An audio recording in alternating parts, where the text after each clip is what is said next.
जय हिंद मेरे डियर साथी, मैं आपका साथी विकास और आज हम देखने वाले हैं डी फार्मा सेकेंड ईयर यानी डी फार्मा सेकेंड ईयर का फार्मेसी लॉ एंड एथिक्स, जो एग्जाम के पॉइंट ऑफ व्यू से देखा जाए तो हार्ड भी है और यदि सही देखा जाए तो मायने में ये थोड़ा सा हार्ड है। हार्ड मतलब कठोर वाला नहीं, ठीक है, थोड़ा सा ये कठिन है, ठीक है, ये पढ़ने में भी, और क्योंकि इसमें सन वगैरह याद करना पड़ेगा, बहुत सारी ऐसी इन्फॉर्मेशन है जो आपको याद करना पड़ेगा। तो हम उन्हीं को लेकर आए हैं सुपर 25 क्वेश्चन, जो कम से कम हर एक साल मतलब 4-5 साल के क्वेश्चन को एनालिसिस करके जो लगभग रिपीट किया जाता है हर साल, उन्हीं को सुपर 25 क्वेश्चन में कंसीडर किया गया है। ठीक है, तो ये हो गया इनके बारे में। और यदि देखा जाए तो हम इसमें क्या क्या इंक्लूड करने वाले इसे आपको बता देते हैं। ठीक है, इसमें हम इंक्लूड करने वाले हैं आपके सामने लॉन्ग क्वेश्चन आंसर। ये लॉन्ग क्वेश्चन आंसर में देखा जाए तो आपको कितना देना पड़ेगा, ठीक है, यानी देखेंगे तो टोटल कितना है कि 11 क्वेश्चन इससे है। ठीक है, 11 क्वेश्चन में से 10 क्वेश्चन आपको क्या करनी है, पूरा डिटेल में आंसर बताएंगे, और 11 नंबर जो क्वेश्चन रहेगा उसमें 1 नंबर का जितने भी क्वेश्चन रहेंगे वो भी को 30 क्वेश्चन को हम इसमें कंसीडर करने वाले हैं। इसमें MCQ भी हो सकता है, फिल इन दी ब्लैंक भी हो सकता है, या डिफिनेशन भी हो सकता है। ये लॉन्ग क्वेश्चन की बात हो जाएगी। यदि शॉर्ट की बात की जाए, ठीक है, शॉर्ट की बात की जाए तो आपको टोटल 17 क्वेश्चन इसमें से देखने को मिलेंगे। ठीक है, 17 क्वेश्चन इस तरह से देखा जाए तो 17 27 एक 28 क्वेश्चन हो गया यहाँ पर। ठीक है, क्योंकि इसमें सुपर 25 हम जितने भी सब्जेक्ट हैं 25 क्वेश्चन लेकर आए, मगर इसमें कुछ ऐसे क्वेश्चन हैं जो लगभग अल्टरनेट पूछे जाते हैं, उसको भी हमने इसमें कंसीडर किया है। ठीक है, तो आपको इतनी चीज़ें आपको देख लेंगे तो आप फुल्ली कॉन्फिडेंस के साथ एग्जाम में फोड़ कर आने वाले, इसमें कोई दो राय नहीं है। ठीक है, और यदि इसका PDF चाहिए तो आप हमारे WhatsApp नंबर पे, लिंक में हम अपना नंबर देंगे, वहाँ हमें कांटेक्ट कर सकते हैं। इसकी प्राइस जो रहेगी कितना रहेगी, यानी 30 रुपीज़, मतलब 30 रुपये पेमेंट करके WhatsApp पे आप क्लिक कर देंगे। ठीक है, स्क्रीनशॉट भेज देंगे तो आपको तुरंत ही प्रोवाइड करा दिया जाएगा इसका PDF। ठीक है, याद रखिए आप कुछ भी यदि साल भर नहीं पढ़े हैं, इस सुपर 25 क्वेश्चन को देख लेंगे। ठीक है, सुपर 25 क्वेश्चन को देख लेंगे और पेपर सोल्यूशन 2023 के, यानी 2023 का जो पेपर सोल्यूशन है, ठीक है, इसे यदि देख लेंगे दो चीज़ को, तो आप एग्जाम में एज इट इज कितना 70 से लेके 80% ऐसे इसी से मैच करने वाला और बाहर कहीं से आने वाला नहीं है। ठीक है, तो चलिए स्टार्ट करते हैं। इसका जो पहला क्वेश्चन आपके सामने यहाँ से, पहला क्वेश्चन आपको क्या दे रखा है इसे सुनिए, देखिए। ठीक है, इसमें पहला क्वेश्चन दे रखा, right the constituent and function of pharmacy counselling of India. थोड़ा सा छोटा कर देते हैं इसे। ठीक है, और याद रखना इसमें जो भी चीज़ कही जाएगी एकदम से थोड़ा सा तेज़ी से बोली जाएगी, क्योंकि इसमें इतने क्वेश्चन कंसीडर करने में कम से कम 2 से ढाई घंटे लग सकते हैं। ठीक है, मगर हम क्या करेंगे, थोड़ा सा तेज़ी से चलेंगे, और यदि आपको और स्लो मोशन देखना तो आपके मोबाइल पे बहुत सारी स्पीड का ऑप्शन है, वहाँ पर आप कंसीडर कर सकते हैं घटाना बढ़ाना। ठीक है, तो यहाँ right constituent and function of pharmacy, ठीक है, फार्मेसी काउंसिलिंग ऑफ इंडिया, इसके बारे में यहाँ से बताना है। तो आपके सामने इसका आंसर होगा, रुक जाइए पहले हम हटा देते हैं सारी। ठीक है, तो यहाँ लिखा है right the constituent and function of counselling of India, मतलब जिसे हम शॉर्ट में क्या बोलते हैं, PCI बोलते हैं। क्या बोलते हैं, PCI बोलते हैं। तो सबसे पहले इसका इंट्रोडक्शन, उसके बाद कॉन्स्टिट्यूएंट, उसके बाद फंक्शन। जैसे क्वेश्चन पूछा उसी तरह से आपको बताना है, कि नहीं हमें आ रहा तो हम 5 पेज में भर देंगे, नहीं। देखिए, कम से कम यदि लॉन्ग आंसर क्वेश्चन है, ठीक है, लॉन्ग क्वेश्चन का आंसर यदि लिखना पड़ेगा तो 1.5 से 2 पेज में आपको भर के खत्म कर देना है। ठीक, तो यहाँ से हम देखा जाए तो क्या कर सकते हैं यहाँ से। ठीक है, तो इसमें लिखा क्या होगा, PCI के बारे में पहले यहाँ से थोड़ा सा पढ़ लेते हैं। After the enactment of pharmacy act 1949 में सेंट्रल गवर्नमेंट के द्वारा स्टेबलाइज की गई थी पहली PCI need to of the reconstitute after the every 5 year and constituent the following member. कहने का मतलब क्या होगा, आज़ादी के बाद अपने देखा जाए, ठीक है, तो फार्मेसी काउंसिलिंग ऑफ इंडिया अपने यहाँ आया था। ठीक है, आज़ादी के बाद। ठीक, तो इसमें देखा जाए तो PCI कब स्टेबलाइज हुई थी, 1948 में हुई थी, मगर PCI जो एक्ट जो आया था क्या 1949 में आया हुआ था। अब इसमें देखा जाए तो कितने तुम्हारे पास कॉन्स्टिट्यूएंट कितने होते हैं। ठीक है, इसमें देखा जाए तो इलेक्टेड मेंबर होते हैं, नॉमिनेटेड मेंबर होते हैं, तथा एक्स ऑफिसर मेंबर, यानी 3 मेंबर इसमें होते हैं। अब इस 3 मेंबर के अंदर तुम्हारे पास क्या क्या होता है वो सब हमें देखने पड़ेगा। इसी को डिफाइन कर देंगे, उसी को क्या बोला जाता है, कॉन्स्टिट्यूशन बोला जाता है।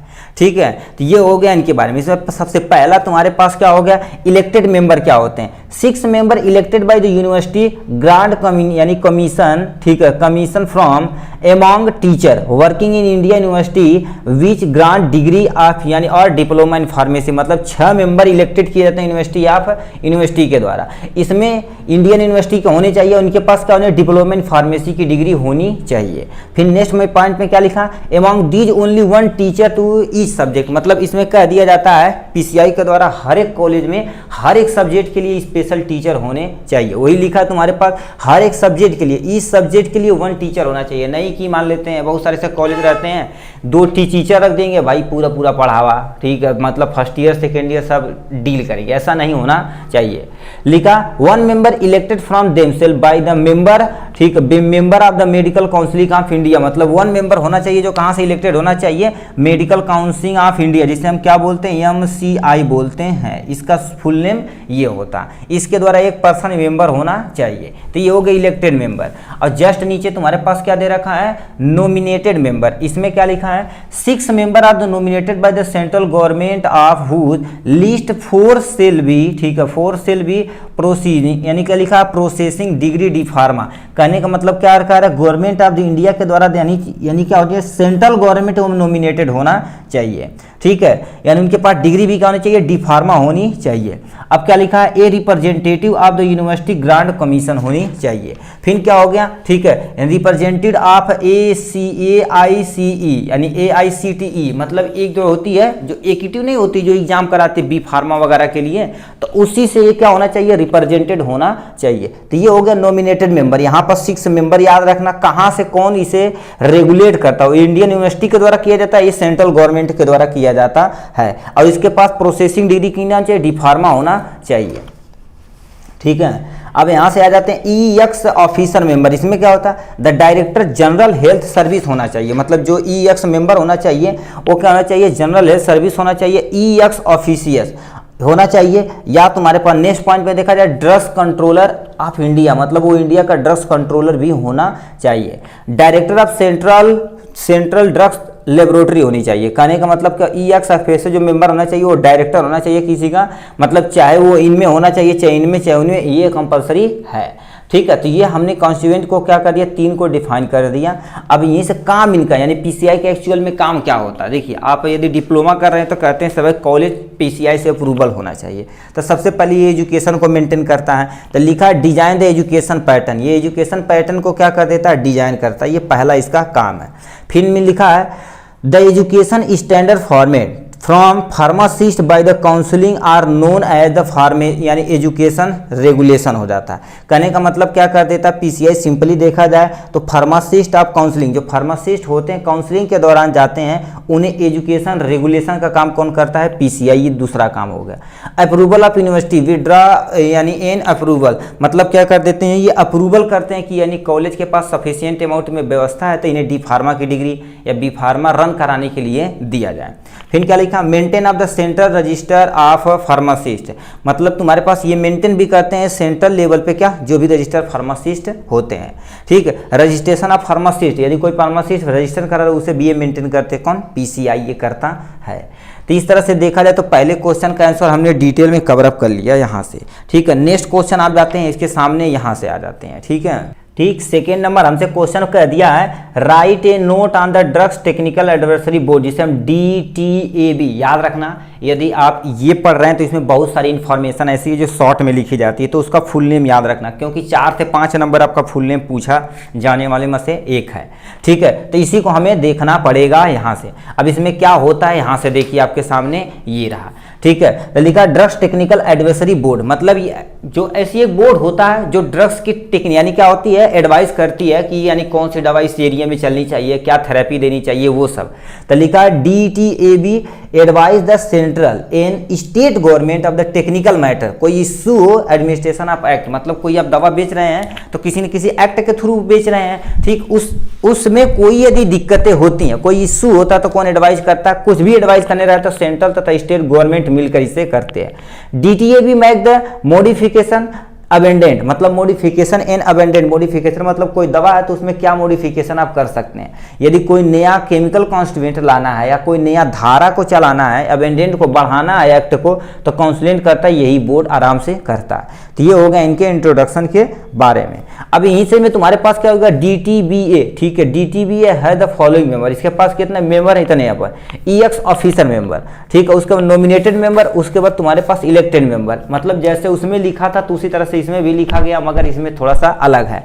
इसमें क्या होता है, EX ऑफिसर मेंबर होते हैं जो तुम्हारे पास क्या हो जाते हैं, director general of health service who is the also chairman. मतलब क्या होना चाहिए, ठीक है, वो डायरेक्टर होने चाहिए या तुम्हारे पास उसका चेयरमैन होना चाहिए, ठीक है। ड्रग्स कंट्रोलर ऑफ इंडिया, मतलब ऐसा कोई पर्सन होना चाहिए जो ड्रग्स कंट्रोलर के तौर पर काम कर चुका हो या प्रेजेंट टाइम में हो। प्रेसिडेंट PCI मतलब अध्यक्ष होने चाहिए PCI के।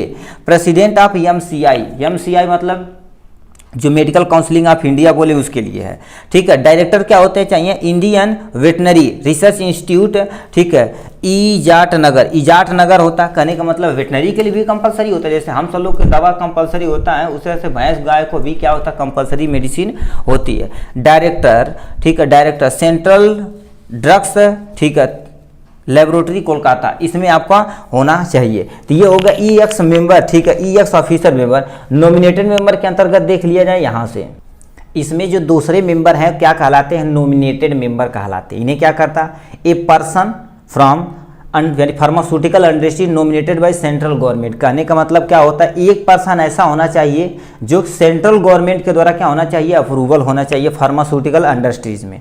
फिर क्या लिखा, टू गवर्नमेंट एनालिसिस, यानी ना क्या होती है, analysis appointed under act nominated by the central government, ये तो बता ही दिए। दूसरा क्या लिखा, two person from the among, ठीक है, the person who are the charge of drugs control agency in state nominated by the central government. कहने का मतलब एक सेंट्रल गवर्नमेंट से आदमी आना चाहिए, ठीक, 2 पर्सन होना चाहिए। वो चार्ज ड्रग्स कंट्रोल मतलब कोई ड्रग्स का कितना चार्ज होना चाहिए, मतलब वो कमेटी ऐसी होनी चाहिए जो मूल्य पे ज़्यादा काम करे, रॉ मटेरियल कितने पे आता है ये सब भी कंट्रोल करती है कौन, यानी ये एडवाइजरी मेडिसिन। इलेक्टेड मेंबर पे आ जाते हैं, एक मेंबर और आपके बचे हुए हैं, लिखा teacher in pharmacy pharmaceutical pharmacognosy on the staff of university. ये इलेक्टेड करते हैं execute committee of the pharmacy counselling of India. कहने का मतलब इसमें मोस्टली वो रहते हैं जो एक सब्जेक्ट पे पूरा नाम से ट्रेंड रहते हैं, उन्हें कंसीडर किया जाता। ये person elected by the counselling of India pharmaceutical association से होना चाहिए। फिर क्या होता है, 1 person elected by the counselling of India होनी चाहिए, और ये तुम्हारे पास क्या लिख दिया, ठीक है, मेडिकल एसोसिएशन में होना कंपलसरी है, ठीक है, ये हो गया। अब इसका भी तुम्हारे पास काम यहां से देख लेते हैं, क्योंकि कॉन्स्टिट्यूएंट के साथ साथ हमें काम भी पूछा था, ठीक है, ठीक। तो इसमें क्या लिखा है, इट डिवाइस द सेंट्रल तथा स्टेट गवर्नमेंट, मतलब ये एडवाइस करते हैं किसे, सेंट्रल तथा state government on A technical matter of administration of this act. मतलब क्या कर देते हैं, ये DTAB जो तुम्हारे पास होती है, ये सेंट्रल तथा स्टेट गवर्नमेंट के द्वारा क्या कहते हैं, एडवाइस की जाती है, एडमिनिस्ट्रेशन ऑफ दिस एक्ट। मतलब कोई एक्ट हुआ इसमें यदि लग रहा है तो ये कौन करता है, ठीक, DTAB करती है, ठीक। It make modification abandoned in the act by the यानी कंसल्टिंग द बोर्ड। मतलब कोई बोर्ड के द्वारा कोई ड्रग्स है उसमें हमें मॉडिफिकेशन करना, अच्छा ये ड्रग्स इस पे काम नहीं कर, इसके साथ ज़्यादा सुटेबल कॉम्बिनेशन बन रहा है तो उसमें मॉडिफिकेशन की जाती है। अमेंडेंट मतलब कोई एक नया हमें क्या कर देना, उसमें नियम लागू करना है, तो अमेंडेंट को भी ये फॉलो करते हैं, DTBA कराते हैं। It carry out over the function assigned by act. मतलब क्या कर देते हैं, ये जो DTAB होते हैं, मान लेते हैं आप बिना लाइसेंस के या कोई अदर एक्टिविटी करते हैं बिना इन्हें, ठीक है, तो आप क्या कर देंगे, कैरियर से आउट करा देते हैं फंक्शन के अंतर्गत, ठीक। ये हो जाएगा तीसरा क्वेश्चन।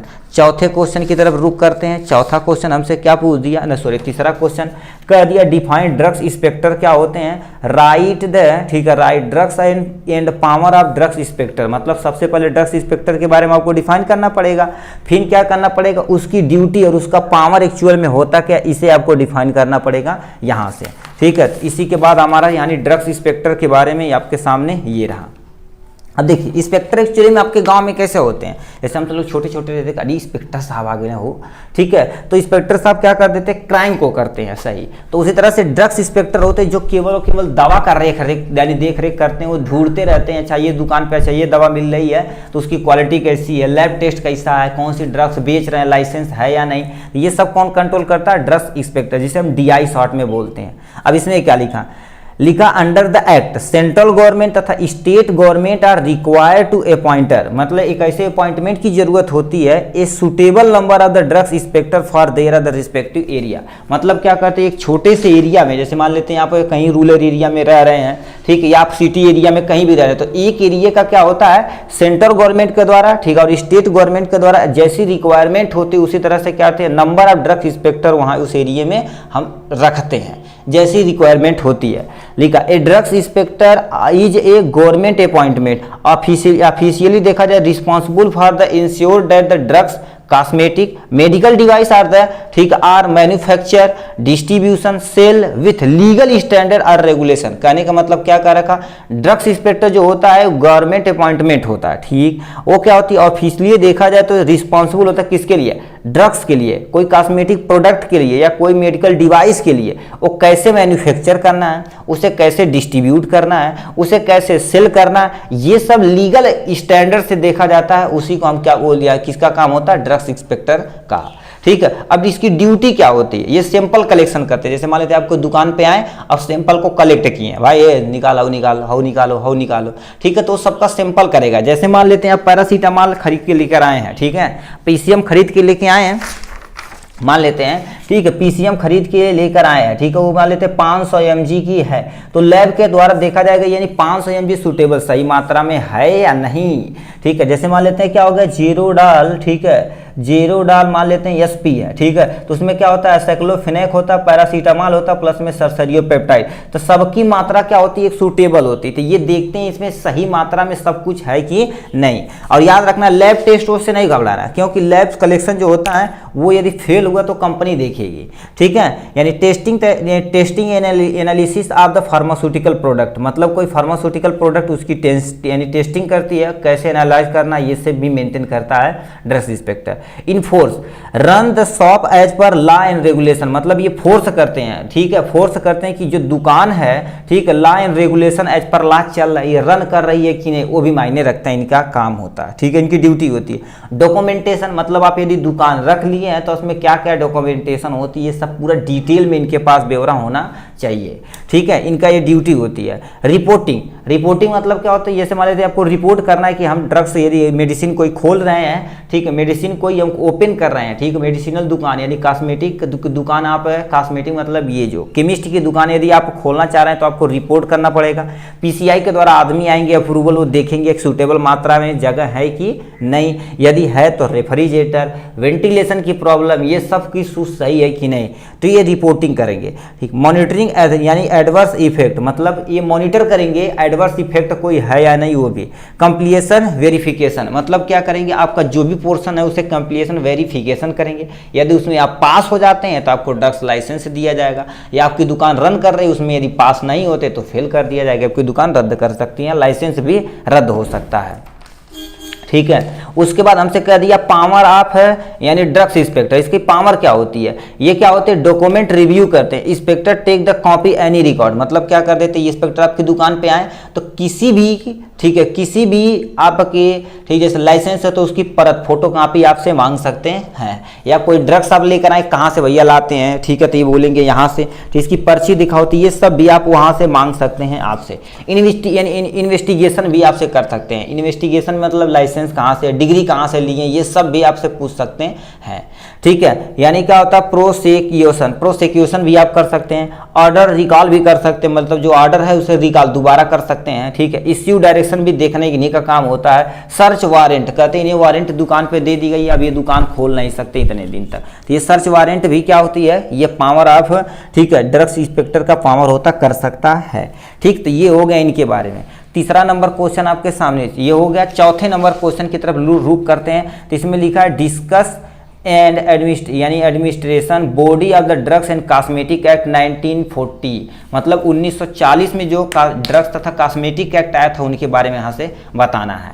ठीक है, तो देखिए इसके बारे में हम चलते हैं। तो लिखा ड्रग्स एंड कॉस्मेटिक एक्ट 1940 में, तो ऐसे पूछ सकता है ड्रग्स, ठीक है, ड्रग्स और कॉस्मेटिक एक्ट कब आया था, तो 1940 में आया, 1940 में आया था। इसमें क्या होता है, the main aim of the drugs cosmetic act rule 1945, ठीक है, यानी is to maintain the import manufacture distribution sale of drugs and cosmetic, मतलब इस एक्ट का जो मेन वर्क होता है वो करते हैं क्या हो गया, कोई भी कॉस्मेटिक आइटम, और ये रूल बनाते हैं, मेंटेन करना पड़ता है इंपोर्ट, मतलब आप इंपोर्ट या एक्सपोर्ट कर रहे हैं किसी भी ड्रग्स तथा कॉस्मेटिक आइटम का। जैसे मान लेते हैं कोई ड्रग्स विदेश से मंगवा रहे हैं, दवा कोई विदेश से मंगवा, तो आपके पास लाइसेंस है कि नहीं, ठीक है, तो एक कमेटी आपकी देखती है। ये मैन्युफैक्चर, मान लेते हैं आप इंडस्ट्रीज खोल रखे हैं, ड्रग्स का मैन्युफैक्चर कर रहे हैं, तो एज पर, ठीक है, एज पर तुम्हारे पास पीसी यानी एज पर तुम्हारे पास फार्माकोपिया, ठीक है, फार्माकोपिया के अकॉर्डिंग आप फॉलो कर रहे हैं कि नहीं, ये सब भी मेंटेन करना है इसमें। डिस्ट्रीब्यूशन और सेल ऑफ ड्रग्स, मतलब आप डिस्ट्रीब्यूट कर रहे हैं, या सेल ऑफ ड्रग्स, डिस्ट्रीब्यूट मतलब बड़ी लेवल पे आप एजेंसी खोल लिए हैं यदि,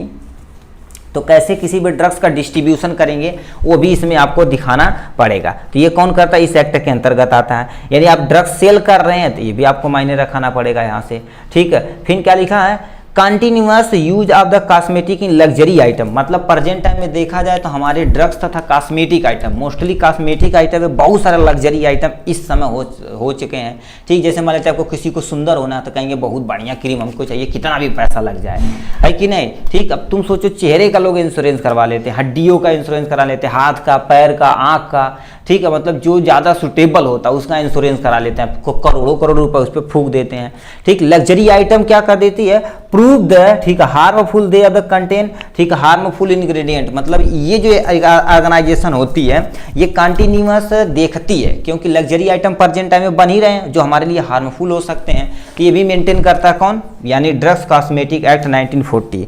फिर क्या लिखा है, द सेंट्रल तथा state government control the authority are also recognize to control these action, मतलब सेंट्रल गवर्नमेंट तथा स्टेट गवर्नमेंट ये कंट्रोल करते हैं किसी भी अथॉरिटी के, ठीक, अथॉरिटी कंट्रोल दिस एक्शन, मतलब इनके एक्शन को भी हम क्या कर देते हैं, कंट्रोल करा देते हैं इस एक्ट के जरिए, ठीक। अब इसका उद्देश्य क्या, देखिए ये एक्ट क्यों लाया गया, क्योंकि हम कॉस्मेटिक आइटम पे ज़्यादा रेगुलेशन कर सकें, ठीक है, कोई खराब क्वालिटी का ना बेचे, डिस्ट्रीब्यूशन कैसे करना, मैन्युफैक्चर कैसे करना, इसलिए इस एक्ट को लाया गया। फिर क्या लिखा है, फॉर कंट्रोलिंग द इम्पोर्ट, यानी ये कंट्रोल क्या करते थे, इंपोर्ट करने का काम, मैन्युफैक्चर का काम, डिस्ट्रीब्यूशन का काम, sale of drugs cosmetic by licence, ये सब भी मेंटेन करता है कौन, यही आपके ऑब्जेक्टिव, इनका उद्देश्य यही होता है कि कोई पर्सन यदि कोई भी ड्रग्स या कॉस्मेटिक आइटम इंपोर्ट कर रहा तो उसे मेंटेन करना, मैन्युफैक्चरिंग का यानी मेंटेन करना, डिस्ट्रीब्यूशन, सेल, ये सबको मेंटेन करना as per licence.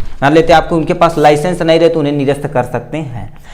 For ensuring that manufacture, ठीक है, manufacture distribution of sale of drugs and cosmetic is done by the qualify, ठीक है, क्वालिफाइड पर्सनल ओनली, मतलब क्वालिफाई जो क्या है, जिसके पास प्रॉपर डिग्री हो, प्रॉपर लाइसेंस हो, प्रॉपर नॉलेज हो, उन्हीं क्या कर सकते हैं, उन्हें मैन्युफैक्चर के लिए, डिस्ट्रीब्यूशन के लिए लाइसेंस प्रोवाइड किया जाएगा, ठीक है। तो ये होगा। अब लिखा तुम्हारे पास ये दो एडमिनिस्ट्रेशन इसमें होते हैं, क्योंकि हमसे क्वेश्चन में भी कहा रखा है एडमिनिस्ट्रेशन के बारे में, दो, एक सेंट्रल लेवल पे होते हैं और एक स्टेट लेवल पे होता है, ठीक है। तो हम सेंट्रल लेवल को पहले कवर अप करते हैं, ठीक, फिर स्टेट लेवल को नीचे कवर अप करने वाले हैं, ठीक है। तो पहले सेंट्रल लेवल को हम क्या कर देते हैं, कवर अप करते हैं। तो सेंट्रल लेवल एडमिनिस्ट्रेशन क्या होता है, इसमें कह दिया है central drugs standard control organisation, जिसे हम CDSCO बोलते हैं। आप इसे स्टार लगा दीजिएगा, क्योंकि ये लॉन्ग आंसर में से जब पूछा है तो ये शॉर्ट में एक नंबर में पूछा, फुल नेम ऑफ CDSCO, या आधा नंबर में आपसे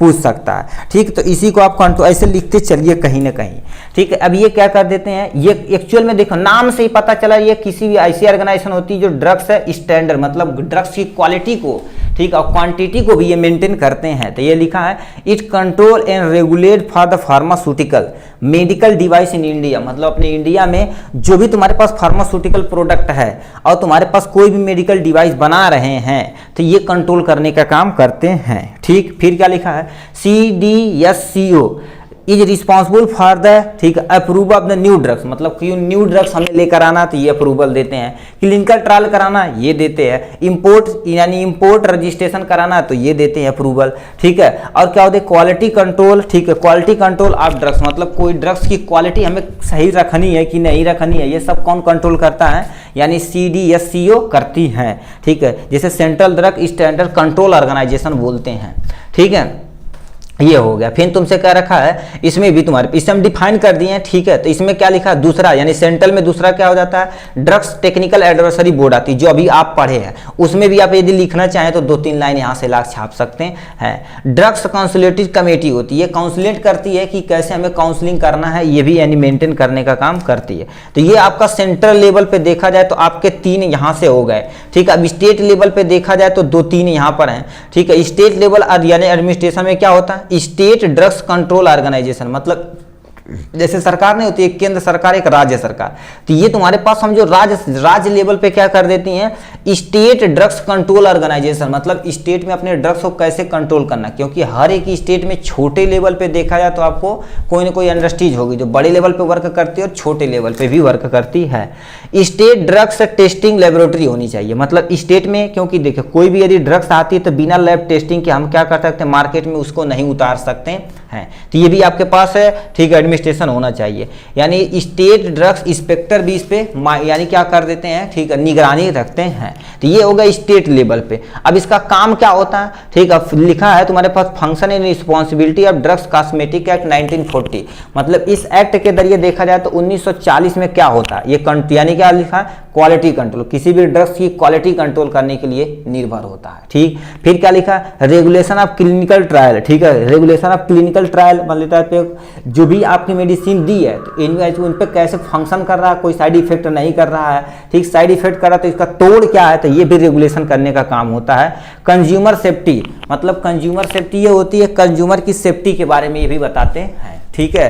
तो ये हो जाएगा इन सब चीज़ों के बारे में, इनका काम हो जाएगा यहाँ से, ठीक है। नेक्स्ट क्वेश्चन तुमसे पूछ देते हैं, यहाँ से चल लेते हैं, ठीक है, यहाँ से चल लेते हैं, पेज नंबर 4 पे है, ठीक है। रुकिए भाई देख लेते हैं क्वेश्चन का इतना, ठीक। 5वां नंबर हमसे क्वेश्चन पूछ दिया, right a note on Indian pharmacopoeia commission, यानी इंडियन फार्माकोपिया कमीशन क्या होती है, इसी को आपको क्या कर देना है, 60 नोट लिखना। 60 नोट मतलब लॉन्ग में जब दिया तो कम से कम 1.5 से 2 पेज आपको भरना ही भरना पड़ेगा। तो उसका आंसर आपके सामने ये रहा। इसमें कह दिया इंडियन फार्माकोपिया कमीशन, आप फर्स्ट ईयर में पढ़े होंगे फार्मास्यूटिक में इंडियन फार्माकोपिया, ब्रिटिश फार्माकोपिया। तो ये फार्माकोपिया क्या होती है, ऐसी बुक जिसमें आपके बारे में क्या लिखते हैं, अपना लव लेटर लिखते हैं, ठीक है। अपनी बुक होती है तो उसमें आप लव लेटर लिखते हैं, एकदम से शायरी वारी कागज लिखते हैं, दिल उल से बना देते हैं। तो उसी तरह से अपने इंडिया में देखा जाए तो एक ऐसी किताब होती है जो दुनिया, हमारे इंडिया में कितनी भी दवा चल रही है उसमें केमिकल कॉन्स्टिट्यूएंट क्या है, उसका बनाने का प्रोसीजर क्या है, ये सब कौन मेंटेन करता है, फार्माकोपिया करती है, ठीक है। जैसे आप हैं उसी तरह से हमारा सिस्टम है, ठीक है। तो वही चीज़ें बोल दे रहे हैं यहाँ से। जैसे मान लेते बहुत सारे ऐसे लोग होते हैं ना, ठीक है, जैसे हम छोटे छोटे रहते थे तो लेटर दिया जाता था, अब तो इंस्टाग्राम ID मांगी जाती है, ठीक। हाँ, इससे एक याद है, ठीक, आप प्लीज़ अनुरोध है, ठीक है, गर्ल्स से, स्पेशल गर्ल्स से देखा जाए तो आप कमेंट वगैरह मत करिए, ठीक। आपको आता है अच्छी बात है, नहीं आता तब भी कोई अच्छी बात नहीं है, ठीक है। थोड़ा सा खोजने की कोशिश करिए और अपने कॉपी में उसे नोट डाउन करिए, ठीक है, क्योंकि बहुत सारे ऐसे खचारा लोग हैं, ठीक है, लड़के।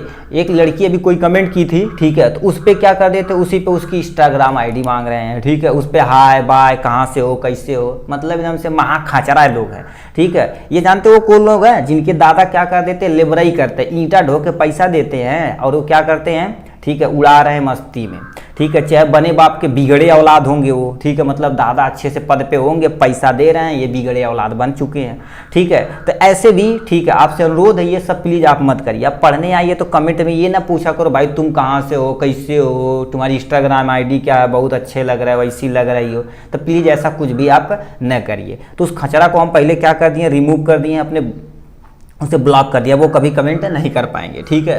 तो आप पढ़ने के पर्पज़ से आए हैं तो पढ़िए मेरे भाई, ठीक है। यदि आप उसके पर्पज़ से आए हैं तो कहीं दूसरी जगह जा सकते हैं, ठीक है, वहाँ पर पार्क वगैरह में, ठीक है। तो आप देखिए क्या होता है, तो यहाँ पर एक बुक होती है जिसमें सारी इन्फॉर्मेशन आपकी लिखी होती है। तो इंडियन फार्माकोपिया ऐसे एक बुक होती है, ठीक है, बुक होती है ठीक है, उस बुक में सारी इंफॉर्मेशन आपको लिख दी जाती है। तो सेम टू सेम आपको यही करना है। इसमें क्या होता है, Indian pharmacopoeia commission is and the autonomous यानी institution under the ministry of health तथा फैमिली वेलफेयर इंडियन गवर्नमेंट। कहने का मतलब क्या होती है, इंडियन फार्माकोपिया एक ऐसी कमीशन होती है, ठीक है, कमीशन होती है जो क्या कर देती है, अंडर किसके, इंडियन गवर्नमेंट के द्वारा इसे, ठीक है, मेंटेन किया जाता है। इसमें हेल्थ मिनिस्ट्री और तुम्हारे पास फैमिली वेलफेयर के अंतर्गत जितने भी चीजें आती हैं सब कुछ हमें मेंटेन कराना है इसी में। और हेल्थ से रिलेटेड जैसे कोई ड्रग्स हो गया, मेडिकल डिवाइस हो गई, ये सब भी मेंटेन कौन करता है, इंडियन फार्माकोपिया।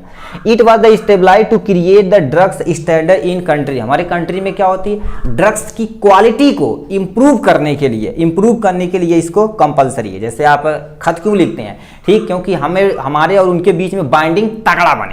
तो उसी तरह से इंडियन फार्माकोपिया अपनी कंट्री में जो भी आपके क्या होगा ड्रग्स हैं उसे स्टेबलाइज करने के लिए, मेंटेन करने के लिए रखा जाता है, ठीक है।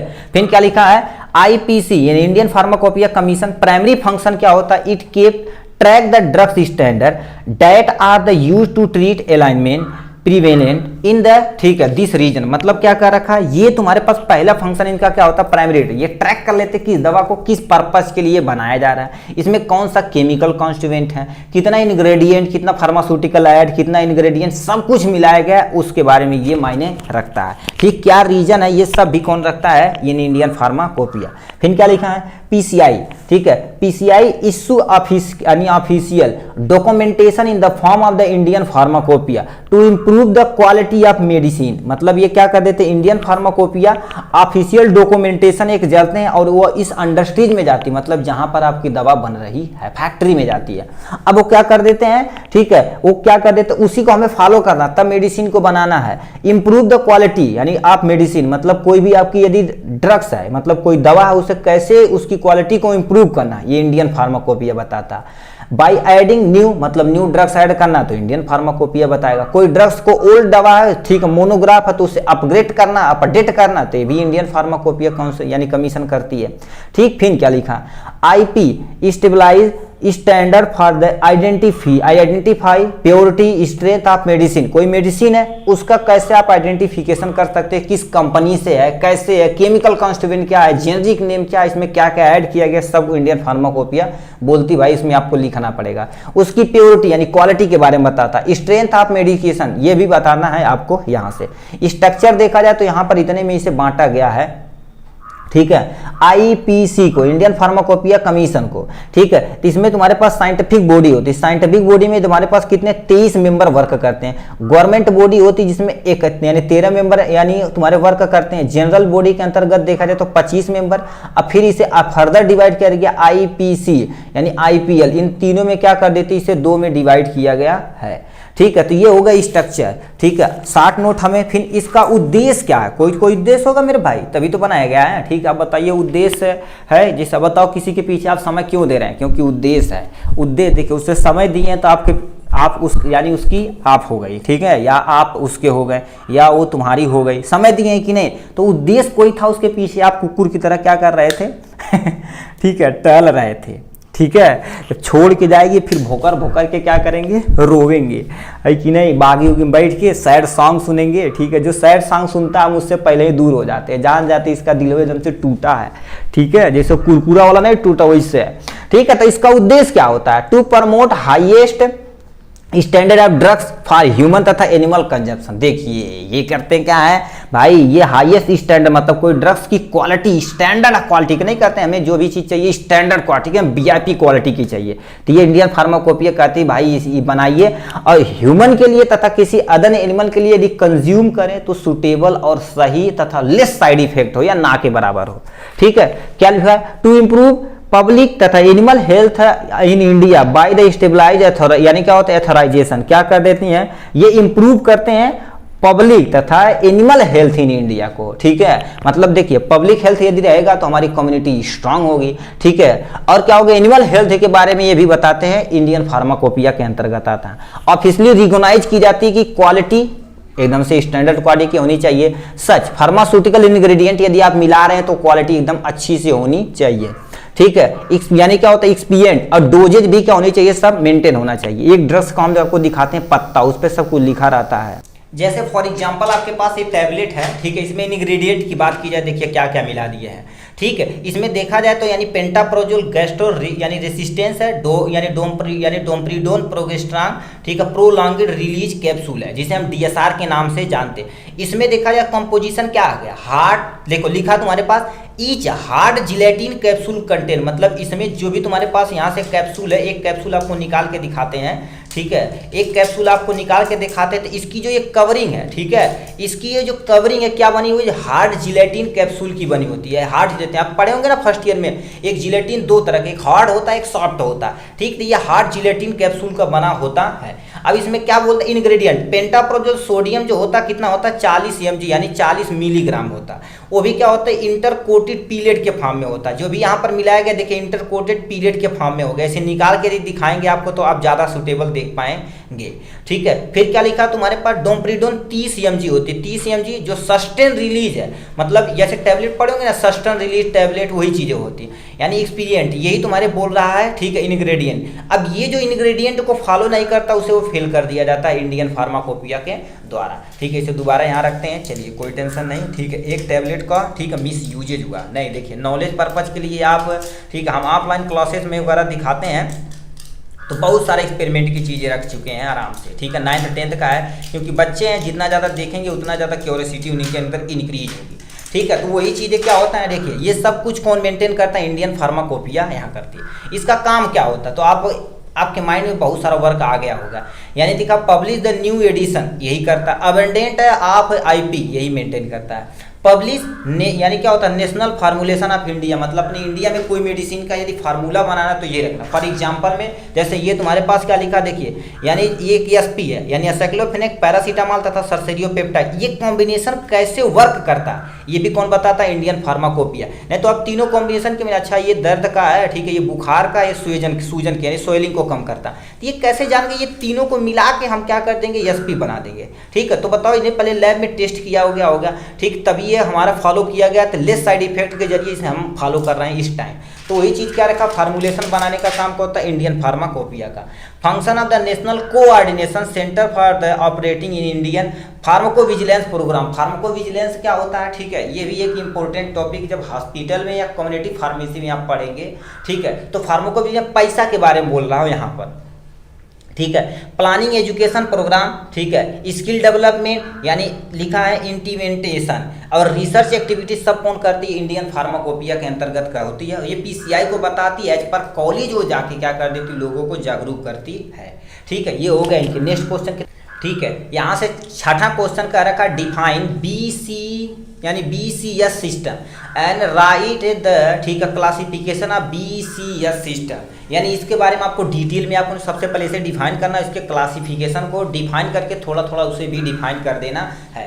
तो आपके सामने ये रखा बीसी यानी क्या होता है बीसीएस सिस्टम ऑफ क्लासिफिकेशन। तो सबसे पहले समझते हैं बीसीएस, ठीक है, क्लासिफिकेशन सिस्टम क्या होता है। इसे यदि फुल नेम देखा जाए बीसीएस का, तो बी से क्या होता है यानी बायो फार्मको, ठीक है, फार्मको यानी फार्मास्यूटिक्स क्लासिफिकेशन सिस्टम होता है।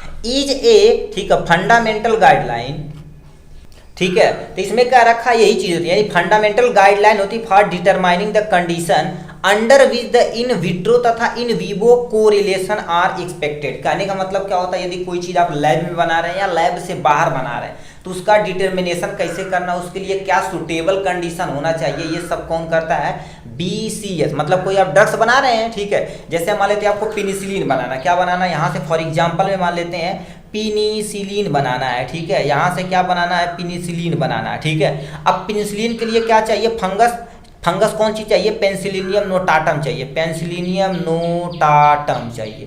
तो ये बताओ ये हम यदि लैब में ग्रो कराएंगे, ठीक है, जैसे मान लेते बाहर यदि ग्रो करेगा तो कोई टेंशन नहीं, अपने अकॉर्डिंग वो ग्रो कर जाएगा।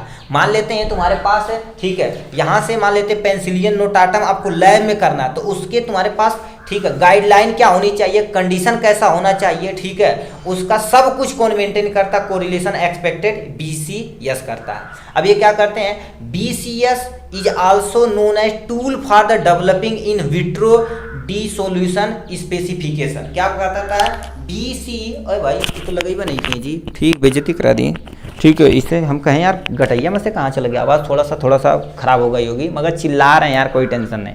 ठीक है, ये तुम्हारे पास ऐसे टूल्स होते हैं जो डेवलप करते यानी क्या होता है, इन विट्रो डिसोल्यूशन स्पेसिफिकेशन, मतलब पेनिसिलिन के लिए सुटेबल कंडीशन चाहिए तो इसके लिए न्यूट्रिशन के लिए, ठीक है, न्यूट्रिशन के लिए हमें कुछ ना कुछ क्या करना पड़ेगा, बनाना पड़ेगा। तो ये कौन मेंटेन करता है, BCS सिस्टम भी करती है। ये देखा जाए डॉट पेन से ज़्यादा हमारी राइटिंग नहीं जाती है, हमारी राइटिंग है, ठीक है, ये जेल पेन से थोड़ा मजेदार लिखाता है भाई।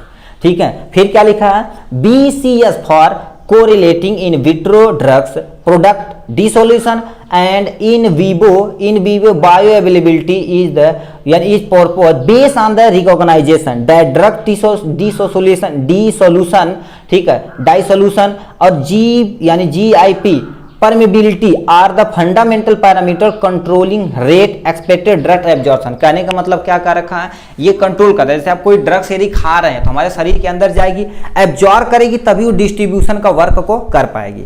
ठीक है, तो ये कौन मेंटेन करता है, हमारे पास BCS सिस्टम करती है।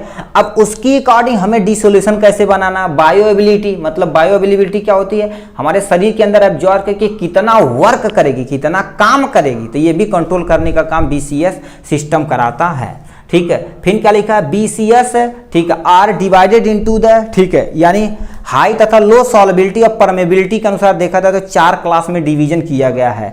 ठीक है, class first, class second, class third and class fourth दे रखा है यहां से। तो सबसे पहले क्लास क्या होता है, हाई सॉल्युबिलिटी हाई परमेबिलिटी, मतलब कोई ड्रग्स है उस डिजॉल्व हो जाती किसी भी सॉल्वेंट में बहुत तगड़ा, तो जाहिर सी बात परमेबिलिटी उसकी ज्यादा होगी, सेल के अंदर जाएगा, जल्दी से एक्टिवेट होकर काम करेगा।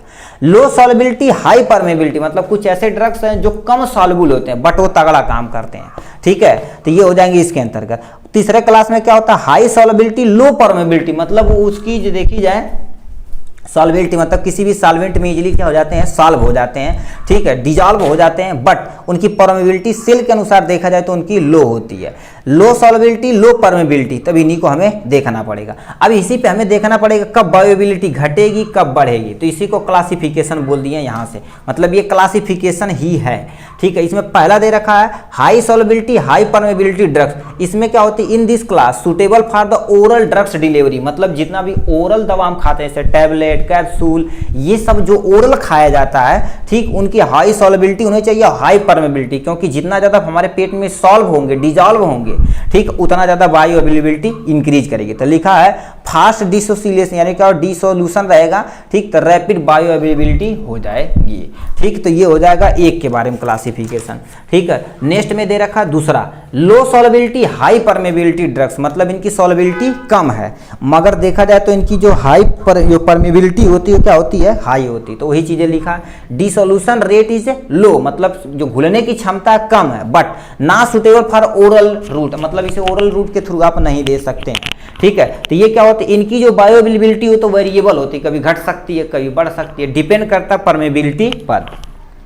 ठीक, क्लास थर्ड में high solubility low permeability drugs, ऐसे ड्रग्स जो क्या होती है उनकी सॉल्युबिलिटी ज्यादा होती है, मतलब सेल के अंदर परमिएबल है कि नहीं वो लो है। ठीक है, तो ऐसे ड्रग्स क्या होती हैं, बायोबिलिटी लो हो जाती है। एब्जॉर्प्शन, ठीक है, absorption is a permeation rate limited होती है, मतलब जाहिर, अब देखिए बायोबिलिटी यदि कम है यानी एब्जॉर्प्शन कम से कम हो रहा है तो जाहिर सी बात बायोबिलिटी क्या हो जाएगी, कम हो जाएगी।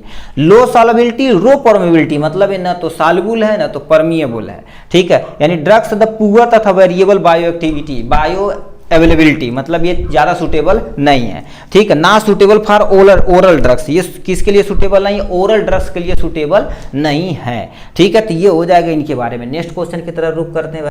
ठीक है, नेक्स्ट क्वेश्चन हमसे पूछ दिया 7वां number, write the object and function of hospital pharmacy. दिख नहीं रहा है भाई, राइट ऑब्जेक्टिव मतलब हॉस्पिटल फार्मेसी क्या होती है, इसका उद्देश्य और इसका फंक्शन आपको दिखाना पड़ेगा। 7वां नंबर क्वेश्चन। अब इधर थोड़ा तेजी से चलते हैं क्योंकि एटलीस्ट 45 मिनट हो चुका है और इस समय टोटल 10 GB हो चुका, 10 GB और हमारे पास प्रेजेंट है। ठीक है, ये हो गया इनके बारे में। तो हॉस्पिटल फार्मेसी क्या होती है, जैसे कोई हॉस्पिटल खोल दिए तो कहते हैं हॉस्पिटल में ही फार्मेसी, मतलब एक मेडिकल स्टोर है तो उसी को हॉस्पिटल फार्मेसी बोलते हैं। अब लिखा क्या हो गया, लिखा है the practice of pharmacy with in the hospital under the supervision of the professional pharmacist in known as super pharmacy, यानी हॉस्पिटल फार्मेसी। हॉस्पिटल फार्मेसी ऐसी फार्मेसी प्रैक्टिस होती है जो क्या कर देती, किसी एक स्पेशल प्रोफेसर फार्मासिस्ट के द्वारा क्या कर देते, उसी के सुपरविजन में वो वर्क करती है। जैसे मान लीजिए कोई हॉस्पिटल हो गया, तो हॉस्पिटल में देखेंगे बहुत सारे ही तुम्हारे पास क्या होता है भाई, हॉस्पिटल के अंतर्गत दवाइयाँ दी जाती हैं, ठीक है। हम तो बहुत कचरा ये लगता है कि अपने ही खोल लेंगे, दूसरे से लेके आओगे, दूसरे मेडिकल स्टोर से तो लेवा नहीं करेंगे, ठीक है, ये बहुत बुरा हमें लगता है। चलो, उसे क्या बोलते हैं, हॉस्पिटल फार्मेसी। सिंपल सा क्या होता है, हॉस्पिटल के अंदर एक फार्मा यानी क्या होती है, एक दुकान होती है जो एक अच्छे फार्मासिस्ट के द्वारा सुपरविजन में वर्क करती है, फार्मी यानी हॉस्पिटल फार्मेसी कर। इसका उद्देश्य क्या होता है, प्रोफेशनलाइजेशन यानी ठीक है, प्रोफेशनलाइजेशन द फंक्शनिंग ऑफ यानी फार्मास्यूटिकल सर्विस इन हॉस्पिटल। मतलब क्या करते थे, प्रोफेसर तरीके से हम क्या कर सकते हैं, हॉस्पिटल के अंदर कोई भी फार्मासिस्ट यानी फार्मास्यूटिकल ड्रग्स यदि चाहिए तो हम क्या कर सकते हैं, प्रोवाइड करा सकते हैं। प्लान ऑर्गेनाइजेशन, ठीक है, इम्प्लीमेंट आप पॉलिसी ऑफ फार्मेसी। मतलब हमारे फार्मेसी के अंतर्गत कोई भी तुम्हारे पास प्लान हमें लगाना, कोई ऑर्गेनाइज यानी ऑर्गेनाइज करना है, इम्प्लीमेंट यदि करना कोई पॉलिसी न्यू, तो वो भी क्या कर देते हैं, हॉस्पिटल फार्मेसी ये करा देती है। जैसे मान लेते कोई चीज लेकर आए, तुरंत वो काम कर जाती है, ठीक है। To perform function in management of the material purpose storage essential item. क्या कर देते हैं, ये इनका जो फंक्शन होता है किसी भी मटेरियल को मैनेजमेंट करना, परचेज कितना करना, कि नहीं लाओ बाबू खरीद ली, हमारे पास पैसा है, खरीद ला 2 गत्ता पैरासीटामॉल और 50 गत्ता लेके आई, ठीक है, तो बिकवा नहीं करेगा, ठीक, तो दिक्कत हो जाएगी। तो परचेज भी करना, और परचेज करना तो हमारे फार्मेसी के अंदर स्टोरेज भी होनी चाहिए, रोड पे तो नहीं रखेंगे ना, ठीक है। जैसे ठीक है, इस यानी क्या होता है, इनिशियल आइटम मतलब जो जरूरी आइटम उसी को ज्यादा ज्यादा क्या करना, हमें खरीदना उस मटेरियल को, उसका परचेजिंग करना, उसका स्टोरेज की व्यवस्था भी हमें प्रॉपर करनी पड़ेगी। लिखा टू मेंटेन स्ट्रिक्टली इन्वेंट्री तथा all item receive issue and issue. कहने का मतलब क्या कहता है, हमें स्ट्रिक्टली देखना है कि कोई आइटम यदि रिसीव कर रहे हैं तो, और यदि कोई आइटम हमारे पास इशू है, आइटम इशू है, तो उसे भी हमें स्ट्रिक्टली देखना है। जैसे मान लेते हैं कोई टैबलेट लिए, ठीक है, उसमें वो पत्ता रप्चर नहीं होना चाहिए, रप्चर होगा तो दिक्कत हो सकती है, ठीक है। Ensure availability to require medication at and यानी अफोर्डेबल कॉस्ट होना चाहिए। मतलब ये भी बताती है इंश्योर एबिलिटी भी इंश्योर होनी चाहिए, और जो आप दे रहे हैं, ठीक, वो अफोर्डेबल कॉस्ट में होना चाहिए, मतलब कम से कम देखा जाए, ठीक है, वो दाम में होना चाहिए, जिससे गरीब से गरीब लोगों की मदद हो सके आराम से, ठीक है। फंक्शन ऑफ फार्मेसी, ठीक है, यानी हॉस्पिटल फार्मेसी। लिखा फॉर कॉस्ट ऑफ डिमांड, मतलब कोई भी डिमांड रहता है तो इसी के अनुसार हम अपना काम कर लेते हैं हॉस्पिटल फार्मेसी के अंतर्गत। Selection of the reliable supplier, मतलब एक सप्लायर तगड़ा होना चाहिए। वैसे मान लेते हैं बोलेंगे वार्ड नंबर 3 में ये ड्रग्स चाहिए, तो हमारे पास उस वार्ड में मान लेते हैं प्रेजेंट नहीं है, तो हम क्या कर देंगे, हॉस्पिटल में जो फार्मेसी है उठा के ले जाएंगे, वहां पर सुटेबल मात्रा में से प्रोवाइड करा देंगे आराम से। मैन्युफैक्चरिंग ऑफ स्टेराइल तथा नॉन स्टेराइल प्रिपरेशन, मतलब कोई भी चीज यदि स्टेराइल तथा नॉन स्टेराइल प्रिपरेशन है उन्हें मैन्युफैक्चर करना इसी में करना। क्योंकि मान लेते हैं, देखिए आप कहेंगे, ठीक, जैसे ऑपरेशन हो रहा तो बोलेंगे जाई भाई तुम ग्लव्स लेके आओ, तो वो ग्लव्स कहाँ मिलेगी, फार्मासिस्ट की दुकान पर मिलेगी, ठीक है, फार्मेसी की दुकान पर मिलेगी, तो वो क्या होना, नॉन यानी स्टेराइल होती है, ठीक। मान लेते कोई स्टेराइल वर्ड है, ठीक है, कोई पोर्शन है, तो ये भी मेंटेन करने का काम करता है। मेंटेन अ मैन्युफैक्चर रिकॉर्ड, मतलब कितना मैन्युफैक्चर हुआ, हॉस्पिटल में कितने लोग आए, कितने लोग गए, ये सब भी मेंटेन करने का काम होता है। Drugs information source in hospital, मतलब कोई ड्रग्स है उसकी इंफॉर्मेशन हमें रखनी पड़ेगी, ठीक है। और नेक्स्ट क्वेश्चन यानी तुम्हारे पास नेक्स्ट फंक्शन यहाँ से दे रखा है, से लिखा है centre for drugs utilisation study करना है, पेशेंट काउंसलिंग करना है, मेंटेन द, ठीक है, लाइसेंस, ठीक है, इन मेडिकल नर्सिंग पेशेंट भी करना है, ठीक है। Dispensing of medication to out patient, मतलब ओपीडी के अनुसार जितने भी पेशेंट आ रहे हैं वो भी मेंटेन करना है, ठीक है, क्योंकि वो ड्रग्स लिखवाएंगे आपसे, दवा लेंगे चले जाएंगे, ठीक है। क्वालिटी कंट्रोल एंड परचेज, ठीक है, परचेज एंड मैन्युफैक्चर प्रोडक्ट ये भी मेंटेन करना है। Distribution of medication in ward, मतलब आपको दवा को क्या कर देना, हर एक वार्ड में डिस्ट्रीब्यूट करना आपका कर्तव्य बनता है। नेक्स्ट पे चल लेते हैं। 8वां नंबर हमसे क्वेश्चन पूछ दिया, right a note on the new drugs application. New application मतलब यूज, मतलब जिसे हम NDA शॉर्ट में बोलते हैं। अब ये क्या होती है, जैसे मान लेते हैं कोई न्यू ड्रग्स हमें लेकर आनी है तो उसका यूज क्या है, ये सब भी हमें मेंटेन करना पड़ेगा यहाँ से। तो लिखा है basis of control and regulation of new drugs in US for decade मतलब 10 साल, ठीक है। इन न्यू ड्रग एप्लीकेशन मतलब देखा जाए on the basis of control तथा रेगुलेशन ऑफ US यानी यूनाइटेड स्टेट में देखा जाए तो ये कई सदियों से क्या होगा, चलते आ रहा है। NDA application is the vehicle through which the यानी ड्रग स्पॉन्सर यानी क्या होता है, फैमिलियर, ठीक है, फैमिलियर इसे होना चाहिए। परचेज, ठीक है, लिखा purpose date of the FDA approval of the new pharmaceutical sale तथा मार्केटिंग इन USA। मतलब कोई देखिए नीउ ड्रग एप्लीकेशन याद है तो ये FDA की अप्रूवल होना चाहिए, और न्यू फार्मास्यूटिकल सेल कैसे करना ये भी, और मार्केटिंग कैसे करना ये भी अंतर्गत आता है।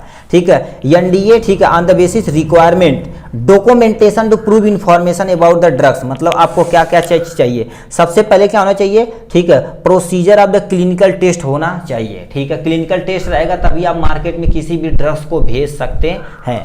ठीक है, इंग्रेडिएंट ऑफ ड्रग्स, उस ड्रग्स में कौन सा इंग्रेडिएंट मिलाया दिया गया, जैसे अभी 2 आपको ड्रग्स दिखाए तो उसमें क्या क्या इंग्रेडिएंट हो भी हमने बताया।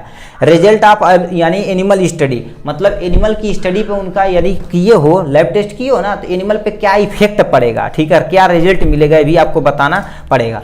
मैन्युफैक्चरिंग प्रोसेस यानी पैकेजिंग ऑफ ड्रग्स, मतलब मैन्युफैक्चर प्रोसेसिंग कैसे किए हैं और पैकेजिंग ऑफ ड्रग्स किस मात्रा में किए हैं, कैसे किए हैं, ये सब को आपको इसमें बताना पड़ेगा। ठीक है, इनका तुम्हारे पास है। अब इनका उद्देश्य क्या है, ठीक है, उद्देश्य क्या होगा, objective of NDA is a offer sufficient information to permit FDA revive, ठीक है, review to reach the following key decision. मतलब क्या कर दिया जाता है, यानी न्यू ड्रग्स एप्लीकेशन के अंतर्गत देखा जाए तो बहुत सारे ऐसे ऑफर दिए जाते हैं, जैसे लिखा है व्हेन वेयर, ठीक है, व्हेन एवर होना चाहिए, ठीक है, the benefit of drugs outweigh risk whether, ठीक है, रिस्क वेदर, ठीक है, risk whether the drugs is safe तथा effective is the purpose use. कहने का मतलब क्या होता है, न्यू ड्रग एप्लीकेशन वो होना चाहिए जो कोई ड्रग्स आप यदि यूज कर रहे हैं तो उसका रिस्क क्या होना चाहिए, लो से लो होना चाहिए। ठीक, किस पर्पज के लिए यूज कर रहे हैं वो भी बताने का काम होता है ये।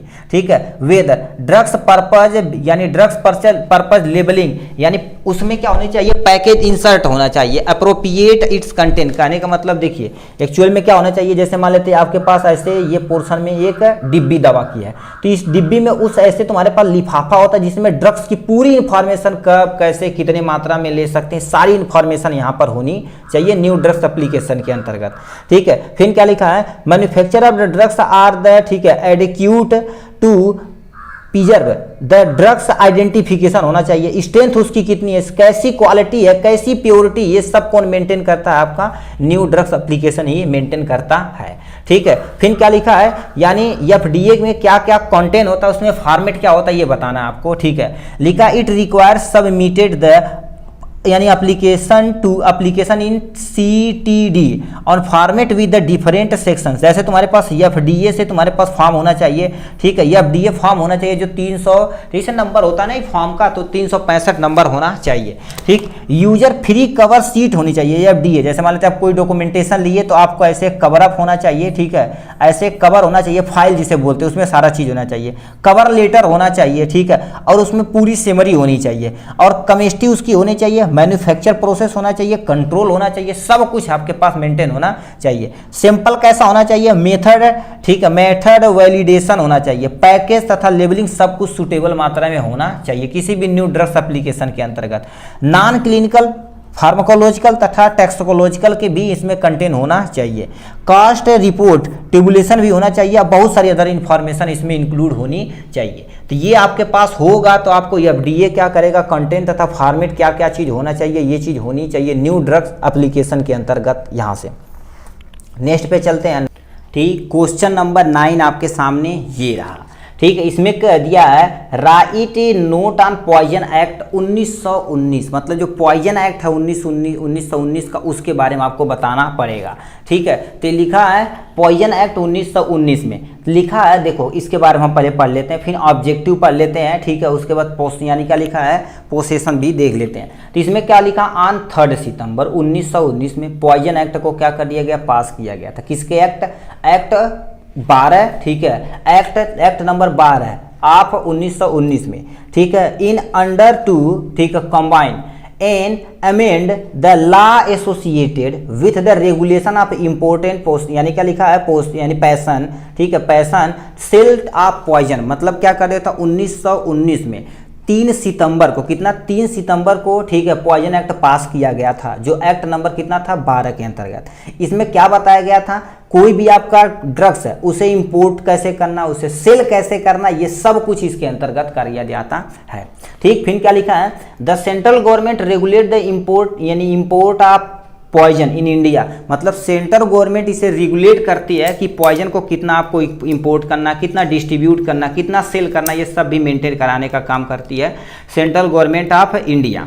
फिर क्या लिखा है, स्टेट गवर्नमेंट रेगुलेट करती है अपने एरिया में और make the rule for the, यानी लिखा possession and sale of the poison in their area. कहने का मतलब क्या करे थे, सेंट्रल गवर्नमेंट रेगुलेट करती है, जैसे कैसे, मतलब सेंट्रल गवर्नमेंट फिर डिस्ट्रिक्ट लेवल पे जाएगी, डिस्ट्रिक्ट लेवल पे बोला जाएगा अच्छा ये डीएम देखेंगे, ठीक है, ड्रग्स इंस्पेक्टर भी देख सकते हैं इसमें, ठीक, डीएम देखेंगे, हर विभाग के अलग अलग होते हैं, जैसे एग्रीकल्चर में भी अलग होते हैं, तो आप पॉइजन कितना बेच रहे हैं सब आपको ब्यौरा देना पड़ेगा, आपके भाई लाइसेंस है, हाँ सर लाइसेंस है, कहाँ से ला रहे हैं इस पॉइजन को ये भी आपको बताना पड़ेगा, किस पर्पज के लिए ला रहे हैं, ठीक, पॉइजन क्यों हो जाता है, क्योंकि जो पॉइजन होता है खेत के पर्पज के लिए होता है, कीड़े को मारने के लिए होता है, ऐसे बहुत सारे पर्पज हो सकते हैं। तो ये भी क्या होता है, स्टेट गवर्नमेंट उस एरिया में क्या कर देती है, सेल कैसे हो रहा है, डिस्ट्रीब्यूट कैसे हो रहा है, सब कुछ मेंटेन करता है, पहले सेंट्रल लेवल से, फिर स्टेट लेवल, फिर डिस्ट्रिक्ट लेवल में डीआई जाके क्या करते हैं तो उसे चेक करते हैं प्रॉपर अमाउंट में। इनका उद्देश्य क्या होता है, यानी इस एक्ट का उद्देश्य क्या होता है, ये एक्ट क्यों कर रहे हैं, क्योंकि पॉइजन को हम कम से कम कर सकते हैं। जो प्यार में क्या कर देते हैं वो लोग जहर और खा लेते हैं ना, तो उन्हें कैसे ठीक रेगुलेट करना ये भी मेंटेन करने का, क्योंकि सरकार भी जान रही है, ठीक है, प्यार मोहब्बत में लोग जहर खा रहे हैं तो दुकान पर ही देखा जाए तो इन्हें बोल दिया जाए भाई इन्हें देना नहीं है, ठीक है, क्योंकि लोग देखो हाथों काट लेते हैं, पता नहीं कैसे यार चलो भोकर होकर के रोए तो सही है, ठीक है, मगर हाथ कैसे खचरा लोग काट लेते हैं, हमको समझ ही नहीं आता है कि तो लोग जहर खा लेंगे, कहेंगे उसी से शादी करेंगे तो उसी से, नहीं तो फांसी लगा लेंगे, क्या करेंगे भैया, ठीक है, सोच पे डिपेंड करता है, ठीक, चलो अपने को तो केवल पानी निकालना है, ठीक है। चलिए यहाँ से हम objective regulate and control the import यानी क्या लिखा, portion and sale of poison, ठीक है, ये भी मेंटेन करने का काम करता है कौन, ये यानी ये एक्ट है। सेंट्रल गवर्नमेंट तुम्हारे पास इंपोर्ट, मतलब सेंट्रल गवर्नमेंट इंपोर्ट तथा एक्सपोर्ट का कहीं हो रहा है आपका, ठीक है, यदि हो रहा है पॉइजन तो किसके अंतर्गत, इसी के अंतर्गत हो रहा है, इस एक्ट के जरिए ही हो रहा है कि प्रॉपर अमाउंट में लाइसेंस है या नहीं, ये सब कुछ बताने का काम करता है। स्टेट गवर्नमेंट रेगुलेट करती है सेल के लिए, और sale of the any poison, मतलब कोई पॉइजन यदि आप बेच रहे हैं तो सभी से मेंटेन करने का काम करती है। इससे क्या हो सकता है, यदि ये एक्ट चलाया गया तो पता हमें चलेगा कि इनके पास लाइसेंस है, यहाँ से जहर बिक रहा, कौन सा जहर बिक रहा है, जैसे फॉर एग्जाम्पल में, ठीक है, आप जो चूहा मार खाते हैं, ठीक है, रैट किलर होता है, ठीक है, रैट किलर होता है, तो उसमें देखा जाए तो कौन सा केमिकल होता है, जिंक फास्फाइड होता है, क्या होता है, जिंक फास्फाइड होता है, और जो सिल्फास के नाम से आता है ना, ठीक है, कहते हैं, ठीक, हमारा एक दोस्त था जब किसी से झगड़ा होता कहता सर तो हम सिल्फास दे दे मर जाएगा, ठीक है, तो उसमें जिंक फास्फाइड की जगह क्या होती है, एल्युमिनियम फास्फाइड होता है, क्या होता है, एल्युमिनियम फास्फाइड होती है, ठीक है, तो ये आपके सिल्फास में केमिकल होता है, ये जिंक फास्फाइड जो रैट के लिए, चूहे के लिए होता है, ठीक है, तो ये क्या कर देते हैं हम, ये बताओ, ये सब हम कह दिए, ये एक्ट के अंतर्गत पता चल जाएगा कौन सा लाइसेंस किसके पास है, तो हम सुसाइडल रेट को भी क्या कर सकते हैं, कम करते हैं। बट इंडिया भैया, ठीक है, हम क्या करेंगे, डायरेक्ट नहीं तो इनडायरेक्ट रूप से तो क्या करेंगे, यानी कहीं ना कहीं ला ही देंगे, ठीक है, मान लेते आप कहीं से दुकान पे लेके आए, सल्फास दे देगा एक डिब्बा और गेहूँ रखेगा, गेहूँ रखा गया, घर में मान लेते हैं, ठीक है,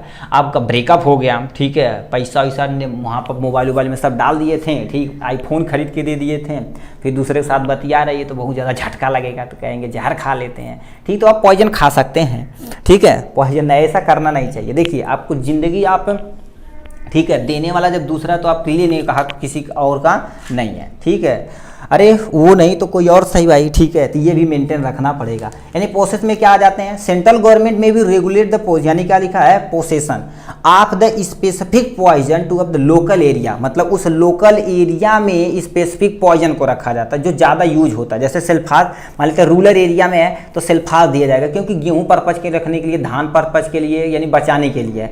अब तुम्हारे पास जहाँ चूहे की मात्रा ज़्यादा होती है तो जिंक फास्फाइड चूहा मार रखा जाता है, तो पगर उसमें पूरा ब्यौरा देना पड़ेगा उस जो रखा जाता है। अब किसके लिए तुम्हारे पास क्या हो जाते हैं, ठीक है, local area way the poison and यानी frequently use for the community murder by the poisoning cattle. अब देखिए क्या होता है, कभी कभी आप खेत में छिड़क देंगे, इसमें कोई गाय खा ली, भैंस खा ली या कोई नीलगाय खा ली, तो इससे क्या होगा, उनकी डेथ हो सकती है, ठीक है। लिखा this is a done to of the, यानी क्या होता है, रेंडर रिस्ट्रिक्शन ऑन द, ठीक है, यानी possession by the local citizen, ये लोकल सिटीजन के द्वारा क्या कर दिया जाता है, उसे रेगुलेट किया जाता है। वो जानता है कि अच्छा ये ले जाता है, नहीं कहते हैं अरे तो शर्मा बेटा हुआ सल्फास ले गई हो, फिर बाद में क्या पता चला खा के मरी गई, ठीक है, तो ऐसे दिक्कतें हो सकती है। तो इसीलिए हम सब देखिए, हमारे बीच भंडार की दुकान है तो उस पर हम क्या कर देते हैं, जब हम हमारे भैया जी रहते हैं, ठीक है, तो वो कोई छोटा बच्चा आता तब नहीं देते हैं, ठीक है, कोई लेडीज आती है तो हरगिज़ नहीं देते, क्योंकि ठीक है उनका मूडवा खराब रहता है हमेशा लेडीज़ का, ठीक है, मान लेते झगड़ा वगड़ा हुआ सास बहू से, ठीक है, या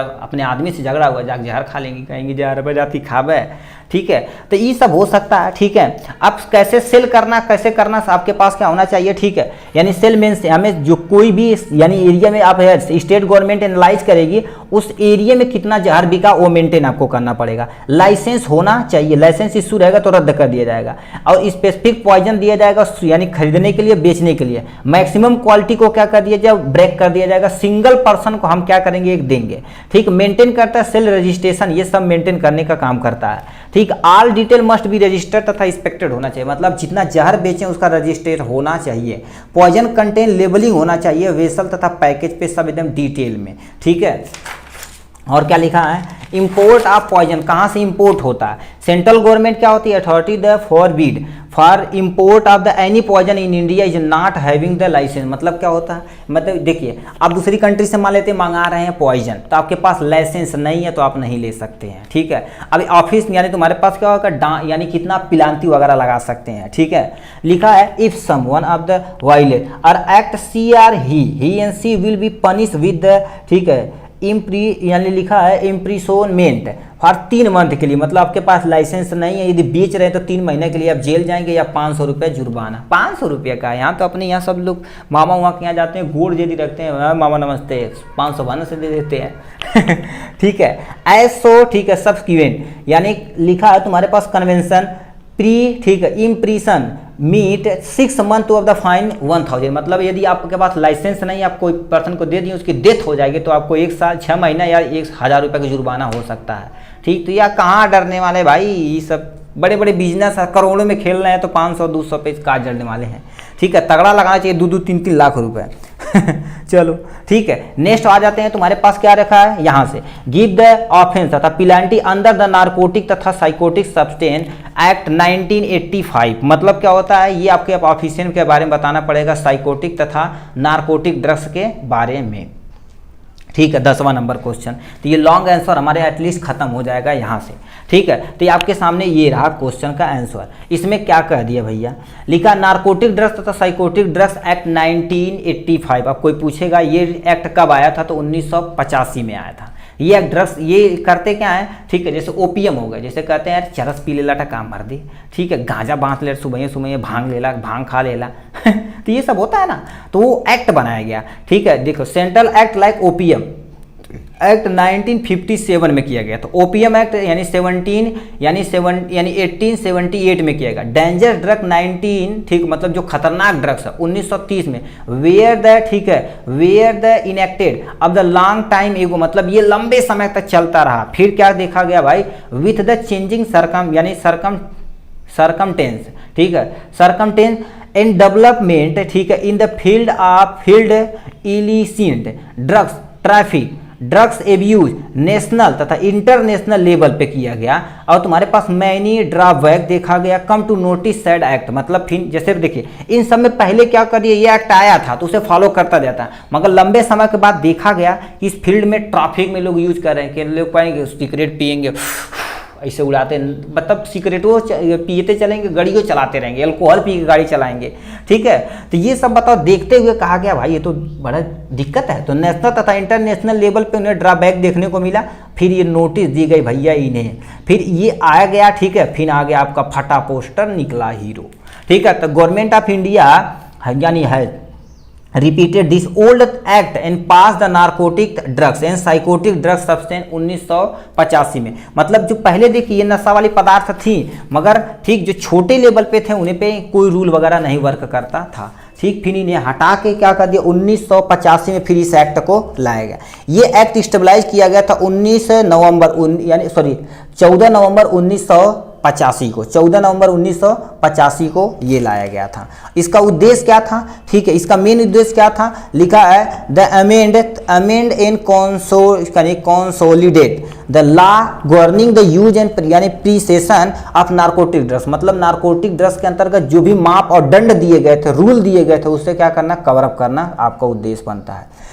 to stabilize the control regulation sale transmit consumption of the narcotic drugs, मतलब कोई ड्रग, कोई नार्कोटिक ड्रग्स है तो उसे कंट्रोल कैसे करना है, रेगुलेट कैसे करना, सेल कौन बेच सकता है, यानी ट्रांसमिट कैसे करना, ये सब भी क्या कर देता है इस एक्ट के अंतर्गत ये उद्देश्य होता है, इसे हम ज़्यादा से ज़्यादा कम कर सकें इसे।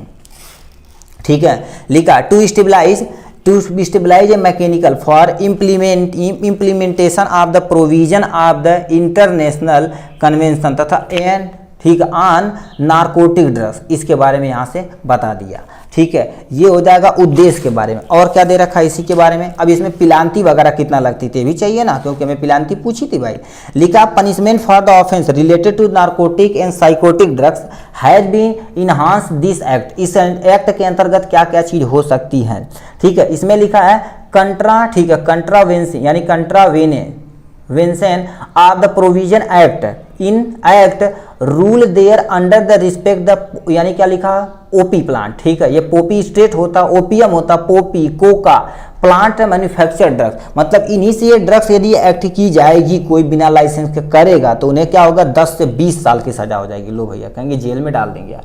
ठीक है, जेल में डाल के दिक्कत बना देंगे। ठीक है, क्योंकि अपनी इंडियन पुलिस जनवा करते हो जब बांध के मारेगी, ठीक किए नहीं रहेंगे, जब पिटाई होगी करे अरे साहब वही कैली है ठीक है, रोने भाई काहे कि अपने ये इंडिया पुलिस बेफालतू मारती है काहे कि इंडिया ऐसी कंट्री है जहाँ क्या कर देते हैं जैसे चोर को देख, देखो पुलिस को अदर कंट्री में देखते हैं तो सेफ महसूस करते हैं, मगर अपने इंडिया में देखेंगे तो कहेंगे अरे अगवा पुलिस वाले ऐसी कट मार दूसरी गली से भागना से भाग जाएंगे। ठीक, मतलब चोर की तरह बिहेव करते हैं, क्या किया जाए, ऐसा ही रिस्पेक्ट उनका क्या होगा गिर गया है यानी रिपोर्टेशन भाई, ऐसी कचरागिरी हो गई है चलो, यानी इलीगल इम्पोर्ट, ठीक है, and export of the narcotics, मान लेते हैं आपके पास कोई लाइसेंस नहीं, इलीगल करते हैं, ठीक है, तो आपको कितना फाइन दिया जाएगा, कम से कम 1 से 2 लाख रुपए फाइन मार दिए जाएगी जैसे चरस बेच रहे हैं, अफीम बेच रहे हैं, गांजा बेच रहे हैं, तब हो सकती है। ठीक है, लिखा है कंट्रावेंशन आप इन रिस्पेक्ट ऑफ कैनाबिस, यानी कैनाबिस प्लांट या गांजा का यदि प्लांट आप लगा देते हैं, ठीक है, विदाउट बिना पूछे हुए तो कितना सर 5 साल का जुर्माना, ठीक है, अब पता 5 लाख फाइन लगा दिया जाएगा भाई, रोते रोते पागल हो जाएंगे कहीं अरे अम्मा अब नहीं वो लगाई, ठीक है, रोने होने लगेंगे। ठीक है, failure to produce licence permit, मतलब आप यदि लाइसेंस लिए हैं, ठीक, या फर्जी ले लिए हैं, या मान लेते कुछ साल के लिए हैं, अब अगले साल उसे रिन्यू नहीं दोबारा करवाएं तो 3 साल की से दोबारा जेल कर दी जाएगी, मतलब किस तरह से बचने वाले आप नहीं हैं। तो इस तरह से देखा जाए तो लॉन्ग क्वेश्चन को हमने भाई डिटेल में कवर अप कर लिया यहाँ 10 तक, और ये जो तुम्हारे पास है ये 30 MCQ fill in the blank, बहुत सारी चीज़ें क्वेश्चनों में से हो सकती हैं। अब आपके सामने आता है यहाँ से शॉर्ट, ठीक है, शॉर्ट आंसर, ठीक है, शॉर्ट आंसर आता तो इसे हम थोड़ा तेजी से देखेंगे, क्योंकि एट टाइम टोटल हमें 5 से 6 GB के अंतर्गत इसे खत्म कर देना है। दिलवा तोड़ेला थोड़ा थोड़ा राजा जी, कहाँ गया जी।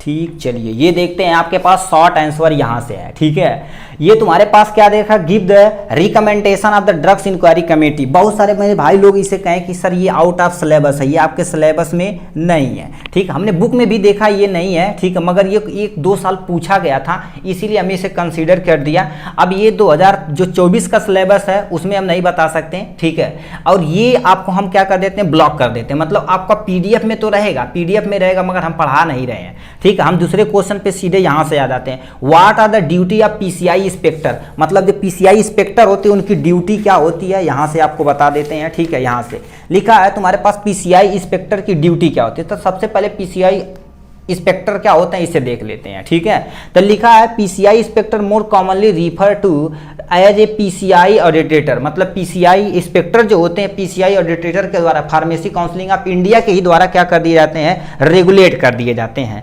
ये क्या कर देते हैं, एक प्रोफेशन रिस्पॉन्सिबल होते हैं किसके, इवेलुएट एन ऑर्गेनाइजेशन अदरेंस और पेमेंट कार्ड इंडस्ट्री, ठीक है, डाटा सिक्योरिटी स्टैंडर्ड। कहने का मतलब जितना भी आपके कॉलेज हैं ये कौन रेगुलेट करता है, PCI इंस्पेक्टर ही, क्योंकि PCI रहती है तो PCI आदमी थोड़ी ना जाएगा कुर्ता पैजामा पहन के वो दिखा, तो इंस्पेक्टर एक रहेंगे जो क्या करेंगे, जाकर उन्हें रेगुलेट कराएंगे। ठीक है, मान लेते पिलांती लगाना तो ये सब भी वहाँ से लगा सकते हैं। Duty of PCI inspector actually में होते क्या है, ये क्या करेंगे, गैप एनालिसिस करेंगे। गैप एनालिसिस मतलब क्या हो गया, provide detail report outlining non compliance issue, मतलब आपका गैप यदि हो चुका है तो ठीक है, गैप हुआ तो गैप एनालिसिस करने का काम ये करेंगे। रिस्क असेसमेंट करने का मतलब कोई रिस्की चीज़ है तो उसे असेसमेंट करने का काम करेंगे। ठीक, जैसे मान लेते हैं आप, ठीक है, कोई लाइसेंस ले लिया, कॉलेज चला रहे हैं भाई, ठीक है, कॉलेज चला रहे हैं तो उसमें प्रॉपर अमाउंट में देख रेख नहीं है। ठीक है, मान लेते लैब बैठा दिए और उसमें कोई व्यवस्था नहीं है, कमरा बना दिए, वेंटिलेशन की प्रॉब्लम नहीं है, जंगलेटर है या नहीं है, पेड़ के नीचे बैठा पीसीआई क्या कर रहे हैं, ठीक है, डी फार्मा करवा रहे हैं तो दिक्कत हो जाएगी।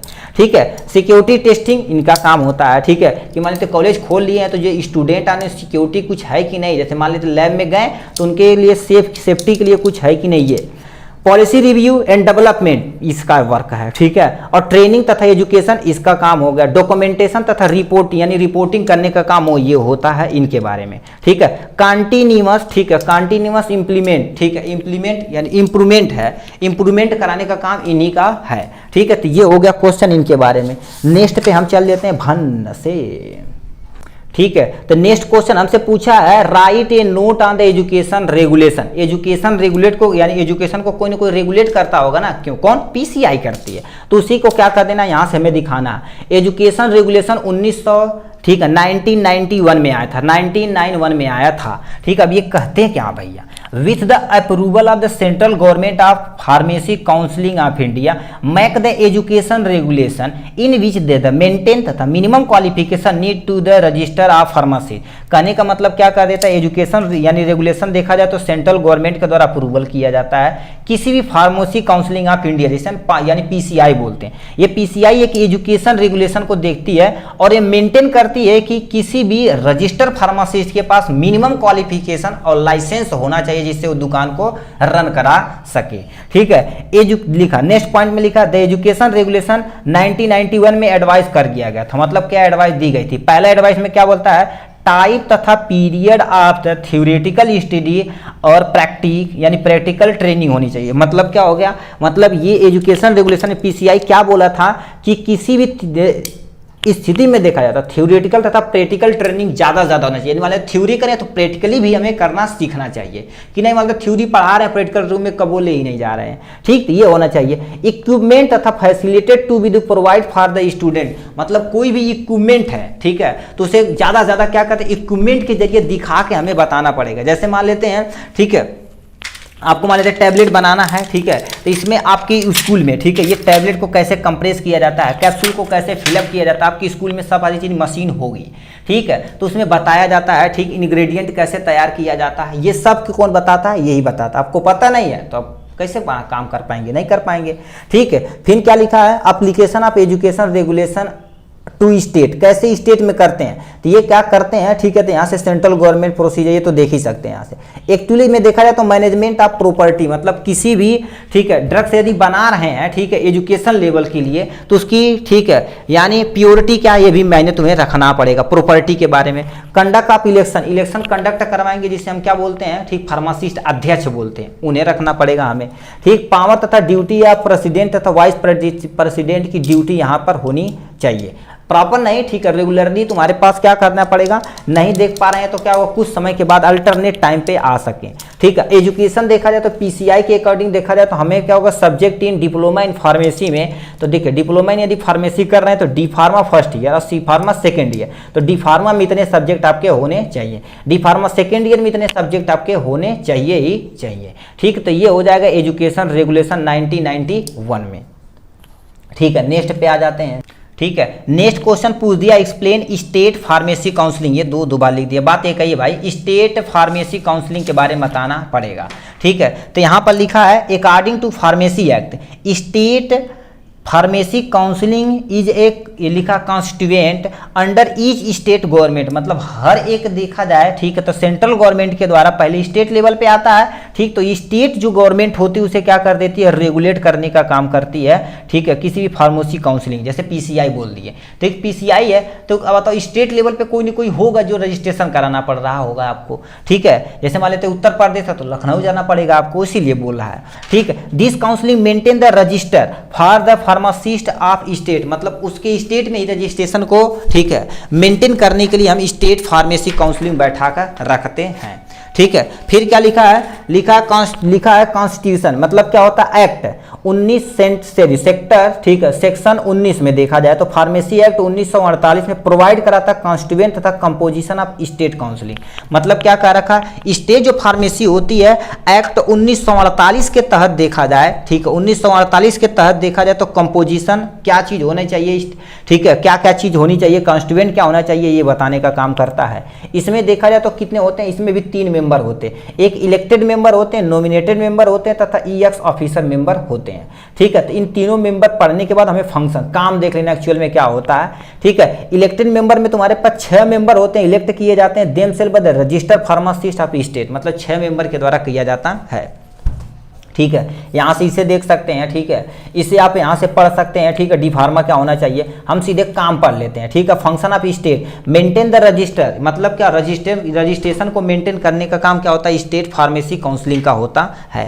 Entry of name from register, मतलब क्या होगा, कोई भी पर्सन रजिस्टर कर दिया तो उसका लाइसेंस नंबर क्या, कहाँ से कैसे उसकी दुकान वर्क कर रही है, सब भी स्टेट फार्मेसी काउंसिलिंग मेंटेन करता है। ठीक है, in inspection by the state counselling, ये भी करने का काम स्टेट गवर्नमेंट का है। ठीक है, ये होगा इनके बारे में। नेक्स्ट तुम्हारे पास क्या हो जाता है, राइट रिस्पॉन्सिबिलिटी, यहाँ से रुको नेक्स्ट क्वेश्चन पे। ठीक, क्वेश्चन नंबर 7 हमसे क्या बोल दिया है, कह दिया है, ठीक है, explain consumer right and responsibility, मतलब कस्टमर की क्या रिस्पॉन्सिबिलिटी बनती है इसके बारे में आपको दिखाना पड़ेगा। जैसे मान लेते हैं आपकी रिस्पॉन्सिबिलिटी क्या बनती है, कोई यदि एमआरपी से ज़्यादा लेता तो आप कंप्लेन कर सकते हैं, कोई अशुद्ध सामान दे रहा तब भी कंप्लेन कर सकते हैं, कोई पर्सन मिलावट कर रहा तब भी कंप्लेन कर सकते हैं। तो ऐसे बहुत सारी आपकी रिस्पॉन्सिबिलिटी है।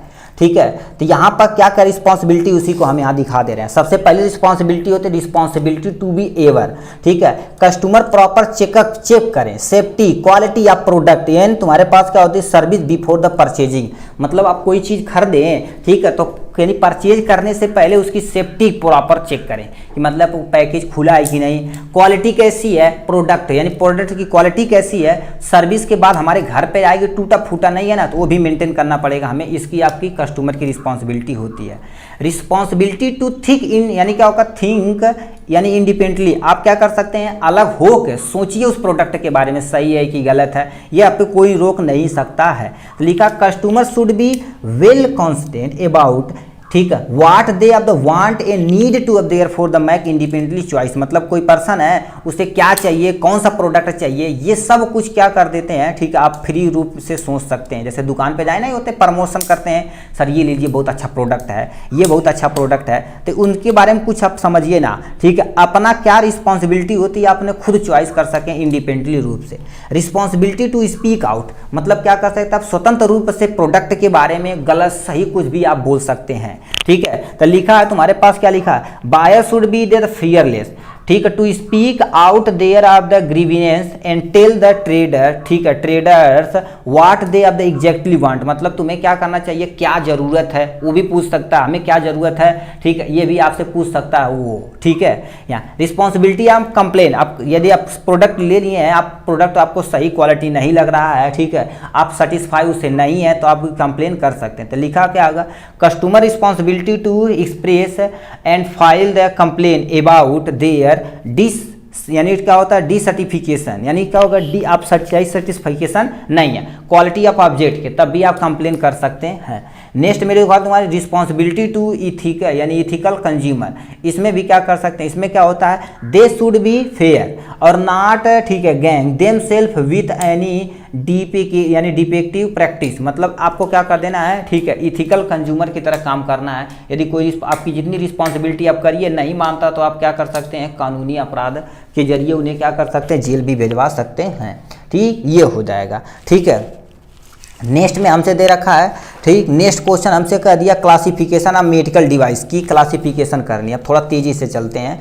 ठीक है, तो यहाँ पर लिखा तुम्हारे पास write about classification of medical device. अब मेडिकल डिवाइस क्या होती है, ऐसी डिवाइस जो हम किसी पर्पज के लिए, मेडिकल पर्पज के लिए यूज कर सकते हो। वो कॉटन भी हो सकता है, कोई इंस्ट्रूमेंट भी हो सकता है, हड्डी के टूटने पर बहुत सारे रॉड वगैरह नहीं है तो वो इम्प्लांटमेंट भी हो सकता है, कोई मशीन भी हो सकता है, कोई मटेरियल भी हो सकता है जो मेडिकल फील्ड में यूज किया जाता है, उसी को मेडिकल डिवाइस बोलते हैं। अब लिखा क्या हो गया, a medical device is any instrument device यानी का इम्प्लीमेंट मशीन एप्लीकेशन, इम्पोर्ट, ठीक है, implant, other material use in the medical field is known as medical device. ठीक, ये सब अब इसके अंतर्गत आते हैं बहुत सारी चीज़ें, यानी टाइप ऑफ डिवाइस, ए होता, बी होता, सी होता, डी होता। ए जो होता लो रिस्क, मतलब ज़्यादा रिस्क नहीं होता, जैसे थर्मोमीटर्स यानी सर्जिकल ड्रेसिंग, ये सब ज़्यादा रिस्की नहीं होते हैं। अब तुम्हारे पास क्लास बी जो लो मॉडरेट रिस्क होते हैं, जैसे आईवी कैथेटर, डिसइंफेक्टेंट, ये सब तुम इसके अंतर्गत आते हैं। ठीक है, और तुम्हारे पास क्या आ जाते हैं क्लास, ठीक है, class C moderate high risk होते हैं, जो क्या होते हैं बोन सीमेंट हो गया है, और तुम्हारे पास क्या हो गया वेंटिलेटर हो गया। बोन सीमेंट क्या होता है, जैसे मान लेते हैं आपके हिप वाले रीजन पे, ठीक है, ऐसे तुम्हारे पास एक हड्डी होती है, यहाँ से गोल सा जुड़ा होता है, ठीक है, तो इसमें कप यदि लगाना है तो सीमेंट लगा के ही चिपकाएंगे ना, तो बोन सीमेंट इसी के अंतर्गत आती है। हाई रिस्क में तुम्हारे पास क्या आ जाते हैं कॉपर टी आ जाते हैं, हर्ट वाल आ जाते हैं, ये सब हाई रिस्क के अंतर्गत आते हैं। तो ये मेडिकल डिवाइस के बारे में हो गए, यहाँ से देख लिए इसके बारे में। ठीक है, फिर तुमसे क्या कह दिया है, नेक्स्ट क्वेश्चन हमसे पूछा what the major function of the CDSCO के बारे में आपको बताना पड़ेगा। ठीक है, तो यहाँ से क्या लिखा है, central drugs standard control organisation, जो यहाँ पर दे रखा है। इसमें क्या होता है, इसमें क्वालिटी और स्टैंडर्ड ऑफ ड्रग्स, क्वालिटी तथा other things of to medicine, मतलब ये क्या कहते हैं सिंपली उस ड्रग्स की क्वालिटी को इंप्रूव करना, ठीक है, उसका ड्रग्स का कैसे क्या कंट्रोल करना, सब कुछ ये मेंटेन करने का काम करता है। इनका मेन मकसद क्या होता है ये हमें पढ़ना है।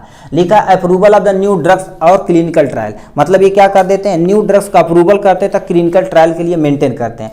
इंपोर्ट, रजिस्टर एंड लाइसेंस, मतलब यानी आपके पास रजिस्टर तथा लाइसेंस प्रेजेंट है तो आप ड्रग्स को क्या कर सकते हैं, इंपोर्ट भी एक्सपोर्ट भी कर सकते हैं।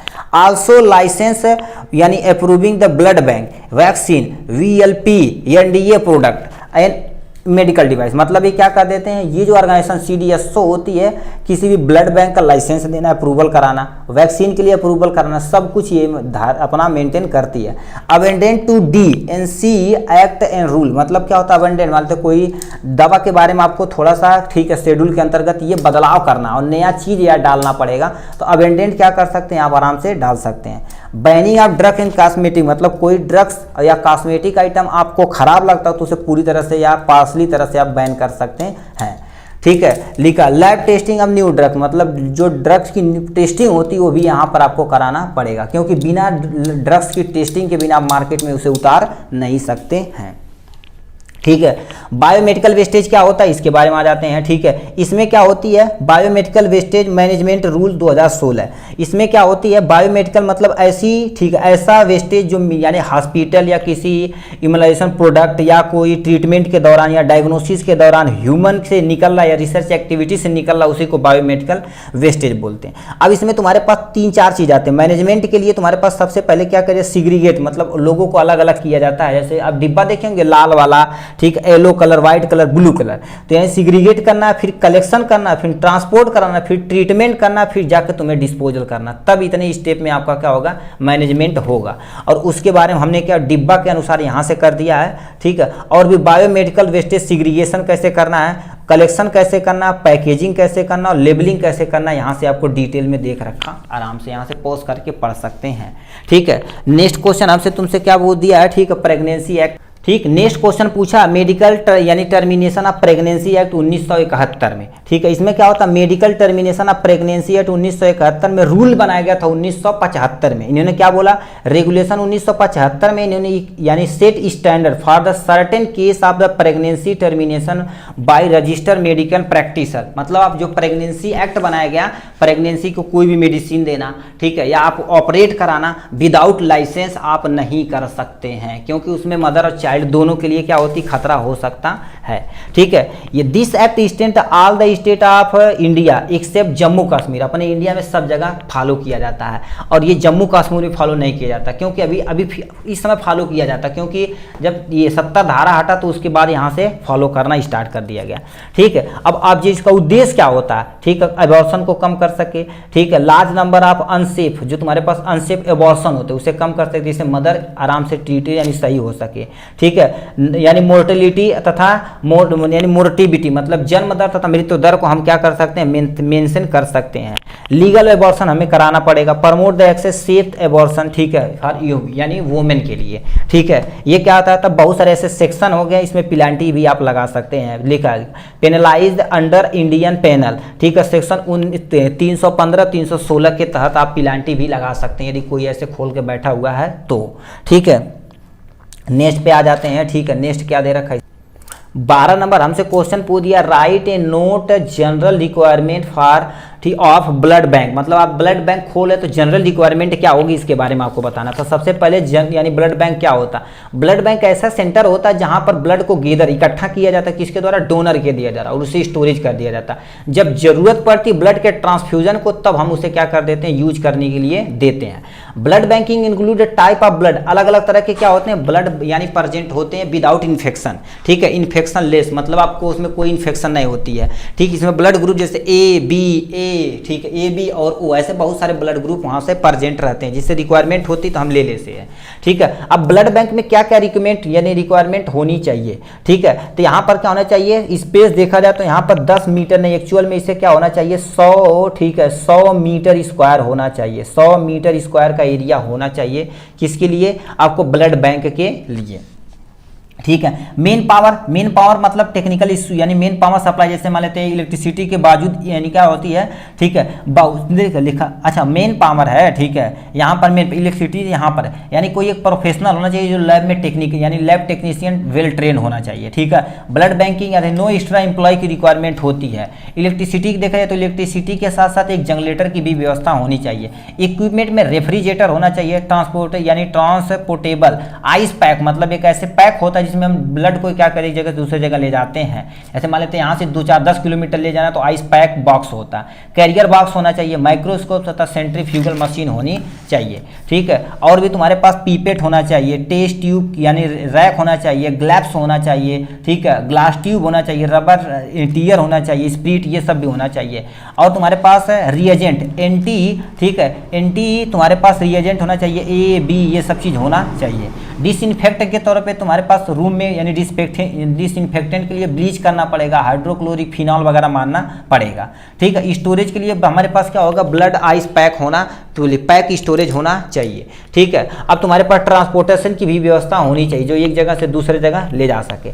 अब फंक्शन ऑफ ब्लड बैंक यहाँ से आप पढ़ सकते हैं, यदि लॉन्ग में पूछेगा तो आपको डिटेल में यहाँ से कवर अप कर लेना है यहाँ, ठीक। नेक्स्ट क्वेश्चन हमसे पूछ दिया, national list of essential medicine, मतलब अपने यहाँ देखा जाए छोटा सा अस्पताल लेवल पे देखिए तो मतलब उस अस्पताल में कितने पेशेंट आ रहे हैं, किस टाइप के आ रहे हैं, तो उस ड्रग्स की हमें ज़्यादा ज़्यादा क्या होनी चाहिए, रिक्वायरमेंट होनी चाहिए। तो उसी को क्या बोलते हैं, national list of essential medicine बोलते हैं, ठीक है। जिसे हम क्या बोलते हैं शॉर्ट में NLEM बोलते हैं। तो इसमें क्या होती है, essential medicine are those that satisfy the purity health care need to यानी नीड ऑफ पॉपुलेशन, जैसी पॉपुलेशन होती है उसी के अनुसार हमें क्या करते दवा की आवश्यकता पड़ती है।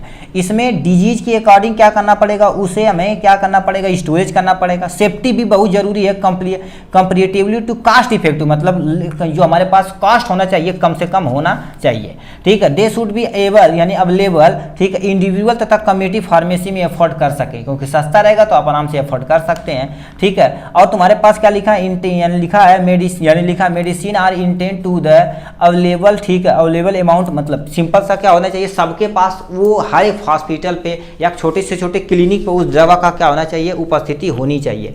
ड्राइंग द इसेंशियल मेडिसिन देखा जाए तुम्हारे पास लिस्ट जो होती है बेटर क्वालिटी की होनी चाहिए, मेडिकल केयर की होनी चाहिए, बेटर मैनेजमेंट की व्यवस्था होनी चाहिए, कॉस्ट इफेक्टिव होना चाहिए, ठीक है, ये सब चीज़ें होनी चाहिए, ठीक है। और लिमिट तुम्हारे पास क्या होना चाहिए, कंट्री के पास सोर्स होना चाहिए, ठीक है। फिर क्या लिखा, ministry of health family welfare govern करता है of India has to prepare and release करता first national list essential medicine in, ठीक है, 1996 में। और क्या होता है इसमें तुम्हारे पास 1996 में देखा जाए 200 यानी 279 मेडिसिन थी। फिर क्या हो गया, ठीक है, इसमें फिर लिस्टेड किया गया 2003 में देखा गया तो इसे बढ़ा के इतने मेडिसिन कर दिया गया। और 2011 में देखा जाए तो क्या होगा, इतने मेडिसिन को उठा के कर दिया, इसमें से कुछ कम कर दिया गया। फिर 2018 में 800 कितना हो गया यानी 51 मेडिसिन को इसमें किया गया और 4 मेडिकल डिवाइसेस इसमें इम्प्लांट की गई थी, ठीक है। शेड्यूल आई के अंतर्गत भी थोड़ा सा बदलाव किया गया था 2015 2015 में। ठीक है, पर्पज, इसका उद्देश्य क्या था, इनका उद्देश्य, मेन उद्देश्य क्या होता है, प्राइमरी डिजीज को क्या कर देना, कंट्रोल करना according to population. Optimum country देखा जाए तो क्या लिखा, ऑप्टिमाइजिंग कंट्री में अवेलेबल होती है रिसोर्सेज, ठीक है, डॉक्यूमेंट ऑफ गाइडेंस, मतलब मैं कह रखा है, यानी ये जो ड्रग्स होती है उसी के अकॉर्डिंग हमें क्या करना पड़ेगा, अपनी रिक्वायरमेंट के अनुसार इसे फुलफिल करना पड़ेगा। ठीक है, ये हो जाएगा इनके बारे में। नेक्स्ट पे चलते हैं भाई।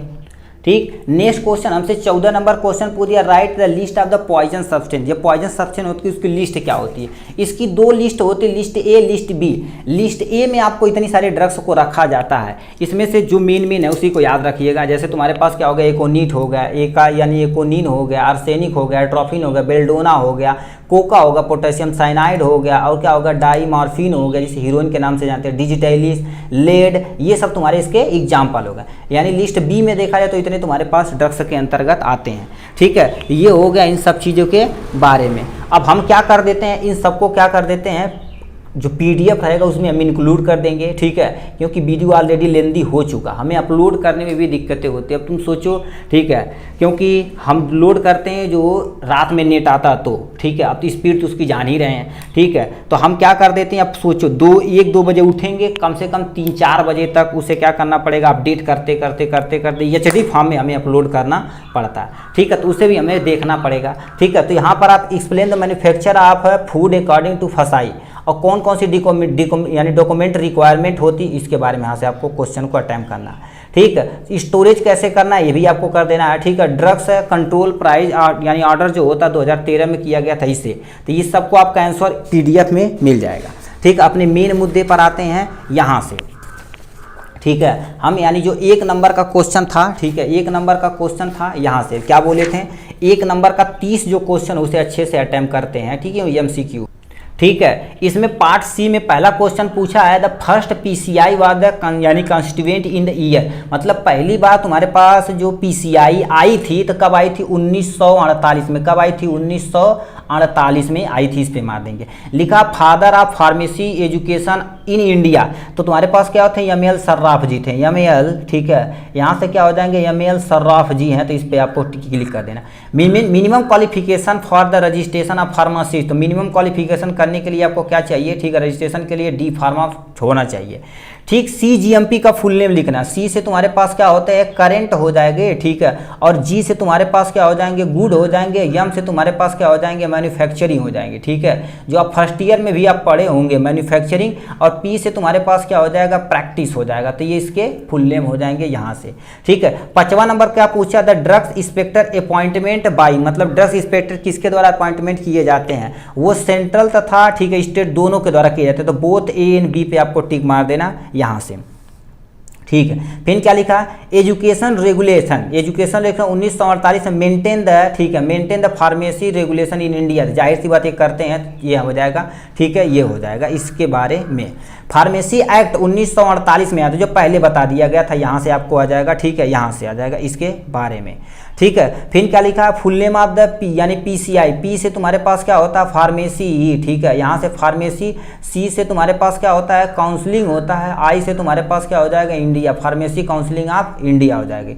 अब लिखा है तुम्हारे पास वर्क, ठीक है, वर्क ए शेड्यूल सी और शेड्यूल C1 के अंदर है। शेड्यूल सी के अंतर्गत कौन दवा आती है, शेड्यूल C1 के अंतर्गत क्या आती है, यहाँ से शेड्यूल यानी देखा जाए वो यानी शेड्यूल इसके यानी सी के अंतर्गत जितने भी तुम्हारे पास क्या होते हैं, बायोलॉजिकल, ठीक है, बायोलॉजिकल तथा स्पेसिफिक यानी स्पेशल यानी प्रोडक्ट होते हैं, स्पेशल प्रोडक्ट होते हैं। जैसे तुम्हारे पास स्पेशल प्रोडक्ट में देखा जाए, ठीक है, तो इसमें तुम्हारे पास क्या इंक्लूड होता है, सेरा तुम्हारे पास इसमें इंक्लूड होता है। ठीक है, इंसुलिन जो होता है तुम्हारे पास इसी में प्रेजेंट होता है। और शेड्यूल C1 के अंतर्गत देखा जाए तो तुम्हारे पास अदर, ठीक है, अदर स्पेसिफिक तुम्हारे पास क्या होते हैं, प्रोडक्ट होते हैं, उसे रखा जाता है। जैसे फॉर एग्जांपल में किसी का लीवर एक्सट्रैक्ट होता है तो उसे रखा जाता है यहाँ से। ठीक है, और एक तुम्हारे पास क्या आ जाता है, वो प्लेसेंट्रेक्स आता है। ठीक, एक तरह का अंटमेंट होता है प्लेसेंट्रेक्स, ये भी आपके प्लेसेंटा से यानी एक्सट्रैक्ट किया जाता है, तो इसके एग्जाम्पल हो जाएंगे यहाँ से। ठीक है, लिखा तुम्हारे पास centre registration is maintain by, मतलब सेंटर रजिस्ट्रेशन किसको मेंटेन करता है, सेंट्रल काउंसलिंग को, तो यानी central counselling is the correct option यहाँ से हो जाने वाला है। ठीक है, अब यहाँ से हम क्या कर देते हैं, पार्ट C लिख रहे हैं, क्योंकि हमें टोटल क्या करना पड़ेगा, ठीक है, 30 क्वेश्चन को अटेम्प्ट करना पड़ेगा। Blood bank unit shall have the minimum requirement of the floor area, कितनी होना चाहिए 100, ठीक है 100 मीटर स्क्वायर होना एरिया चाहिए ही चाहिए, ठीक है। फिर क्या लिखा है, ICMR का फुल नेम क्या होता है, ICMR यानी आई से क्या होता है, पहले हम इन सबका फुल नेम लिख देते हैं, टाइम ज़्यादा नहीं, ठीक। नेक्स्ट क्वेश्चन हम देख लेते हैं, ठीक है। इसका फुल नेम तुमसे क्या पूछा, ICMR का फुल नेम, आई से institute of clinical research management इसकी फुल नेम होती है, ठीक है। अंडर द शेड्यूल GMP, मतलब ये GMP जो होती है किस शेड्यूल के अंतर्गत आती है, वो शेड्यूल M के अंतर्गत आती है, ठीक है। अब यहाँ से दोनों क्वेश्चन का आप आंसर कमेंट बॉक्स में लिख के दिखाएंगे, क्योंकि हम आपको पहले बता दिए सॉल्युबिलिटी परमेबिलिटी आपको पढ़ा दिए हैं, ठीक। इसमें कह दिया है dash is the system differentiate of the drugs on the basis of solubility and permeability. इसमें क्या फिलअप होगा, इस पे हम क्वेश्चन अभी कर, high solubility, low permeability, high solubility, ये सब पढ़ा है 4 क्लासिफिकेशन, किसके अंतर्गत आता है यहाँ पर आपको फिलअप करके दिखाना है। फिर क्या लिखा है तुम्हारे पास CDSO का तुम्हें फुल नेम लिख के दिखाना, मतलब चौथे का क्या आंसर है, पांचवे का क्या आंसर है, कमेंट बॉक्स में आपको लिख के दिखाना है। अभी और क्वेश्चन भी मिलेगा। लिखा है ethics is a moral principle, it is a science of the moral duty, जाहिर सी बात क्या हो जाएगा, ये ट्रू हो जाएगा। और क्या पूछा, NPPA का फुल नेम लिखना, N से नेशनल फार्मास्यूटिकल प्राइजिंग अथॉरिटी होती है, ठीक है। और तुम्हारे पास medical termination pregnancy act pass कब हुआ था, ठीक है 1971 में, अभी जो पढ़ के आए हैं वही चीज 1971 में। ब्लड बैंक की, अब जो वहां पर ब्लड बैंक की डिफिनेशन आपको क्या कर देना, यहां से डिफिनेशन लिख देना है, ठीक है। नेक्स्ट में तुम्हारे पास क्या लिखा है, full name of NBTC, N से तुम्हारे पास नेशनल ब्लड हो जाएगा ट्रांसफ्यूजन, यहाँ पर कारपोरेशन वगैरह तुम छाप देना, ठीक है। अब यहाँ से आ जाते हैं नेक्स्ट पे, पार्ट C यहाँ से देख लेते हैं। इसमें क्या लिखा, formulation of the calculation retail price, यहाँ से देख लेते हैं। अब इसमें हम फार्मूला लिख दें, तो ये आपके सामने क्या देगा, रिटेल प्राइस का फार्मूला यहाँ पर दे रखा, R बराबर क्या होता है MC प्लस में CC प्लस में MP प्लस में यानी PC, गुणे में तुम्हारे पास 1/2 MEP, और बटे में तुम्हारे पास यानी 100 हो जाएगा, प्लस में ED हो जाएगा। अब यानी RP मतलब रिटेल प्राइस, MC मतलब यानी का मटेरियल कॉस्ट होता, CC मतलब यानी कन्वर्जन कॉस्ट होता, MP मतलब क्या हो गया, ठीक है, जिससे हम क्या यानी पैकेजिंग ऑफ मैन्युफैक्चरिंग हो जाता, यानी PEC क्या हो जाता है, पैकेजिंग चार्ज होता है। MEP तुम्हारे पास मैक्सिमम यानी अलाउेबल पास्ट मैन्युफैक्चर एक्सपीरियंस होता है। ED मतलब क्या होता है, एक्सेसिव ड्यूटी होती है, जो कोई एक्सेस ड्यूटी करता तो उसे, तो इसी फार्मूले को आपको क्या कर देना, यहाँ से लिखने की रिक्वायरमेंट होगी आपको, ठीक है। नेक्स्ट क्वेश्चन तुमसे कह दिया है maximum retail price mean the maximum price of product, ये तुम्हारे पास ट्रू हो जाएगा, क्योंकि देखिए क्योंकि मैक्सिमम जो रिटेल प्राइस होती है वही मैक्सिमम प्राइस होता है प्रोडक्ट का, ठीक है। MAP और NLEM का फुल नेम, ठीक है। तो इसका फुल नेम अभी या फार्मूले में बताएं, तो देखो फार्मूले में क्या बोले थे, maximum allowable past manufacture experience होता है, ठीक है। इसका फुल नेम ये हो जाएगा, ठीक है। और यहाँ से क्या होता है, N national list of essential medicine, इसे आप कमेंट बॉक्स में इसे भी आप लिख के दिखाइए। फिर क्या लिखा, चौथा लिखा है maintain food safety and standard, कौन करता, फसाई करता, कौन करता, फसाई, तो यहाँ पर लिखेंगे फसाई कब आया था, फसाई देखा जाए तो ठीक है कम इन कब आया था तुम्हारे पास 2000, देखिए कहीं कहीं बुक में 2006 में लिखा रहता, कहीं कहीं तुम्हारे पास 2008 में लिखा रहता, तो इसे एक बार कंफर्म कर लेना। Opium is a narcotic and medicine यानी मेडिसिनल नेचर का, तो ये जाहिर सी बात क्या हो जाएगा, ट्रू हो जाएगा। एडिक्ट क्या होती है, जिसे लत बोलते हैं, जब कोई ड्रग्स लंबे समय तक लेते तो उसे लत बोलते हैं, ठीक है। फिर तुम्हारे पास क्या हो जाएगा, ठीक है, DPCO तथा फसाई का फुल नेम यहाँ से आपको क्या कर देना है, लिख देना। फिर तुम्हारे पास क्या लगेगा, विस्कस फ्लूइड जो होता है प्रिपेयर कर देता है किसी फ्रूट तो उसे हम क्या बोलते हैं, जूस। अभी जूस को एक्सट्रैक्ट करके उसका मेन केमिकल कॉन्स्टिट्यूएंट हम निकाल लेते हैं। Register medical practitioner mean the person approved by the Indian medical degree act, ये तुम्हारे पास क्या हो जाएगा, ट्रू हो जाएगा। तो इस तरह से देखा जाए तो हमने सुपर 25 क्वेश्चन को 1 घंटा 36 मिनट के अंतर्गत तो भी रफ्तार में हम क्या कर दिए, कवर अप कर लिए हैं। चलिए आज के लिए बस इतना ही, फिर मिलेंगे नेक्स्ट वीडियो में नेक्स्ट टॉपिक के साथ, तब तक के लिए bye bye and take care. यदि आपका इसका PDF चाहिए तो लिंक में नंबर रहेगा, तो वहाँ से आप कॉन्टैक्ट हमें कर सकते हैं किसी भी टाइम।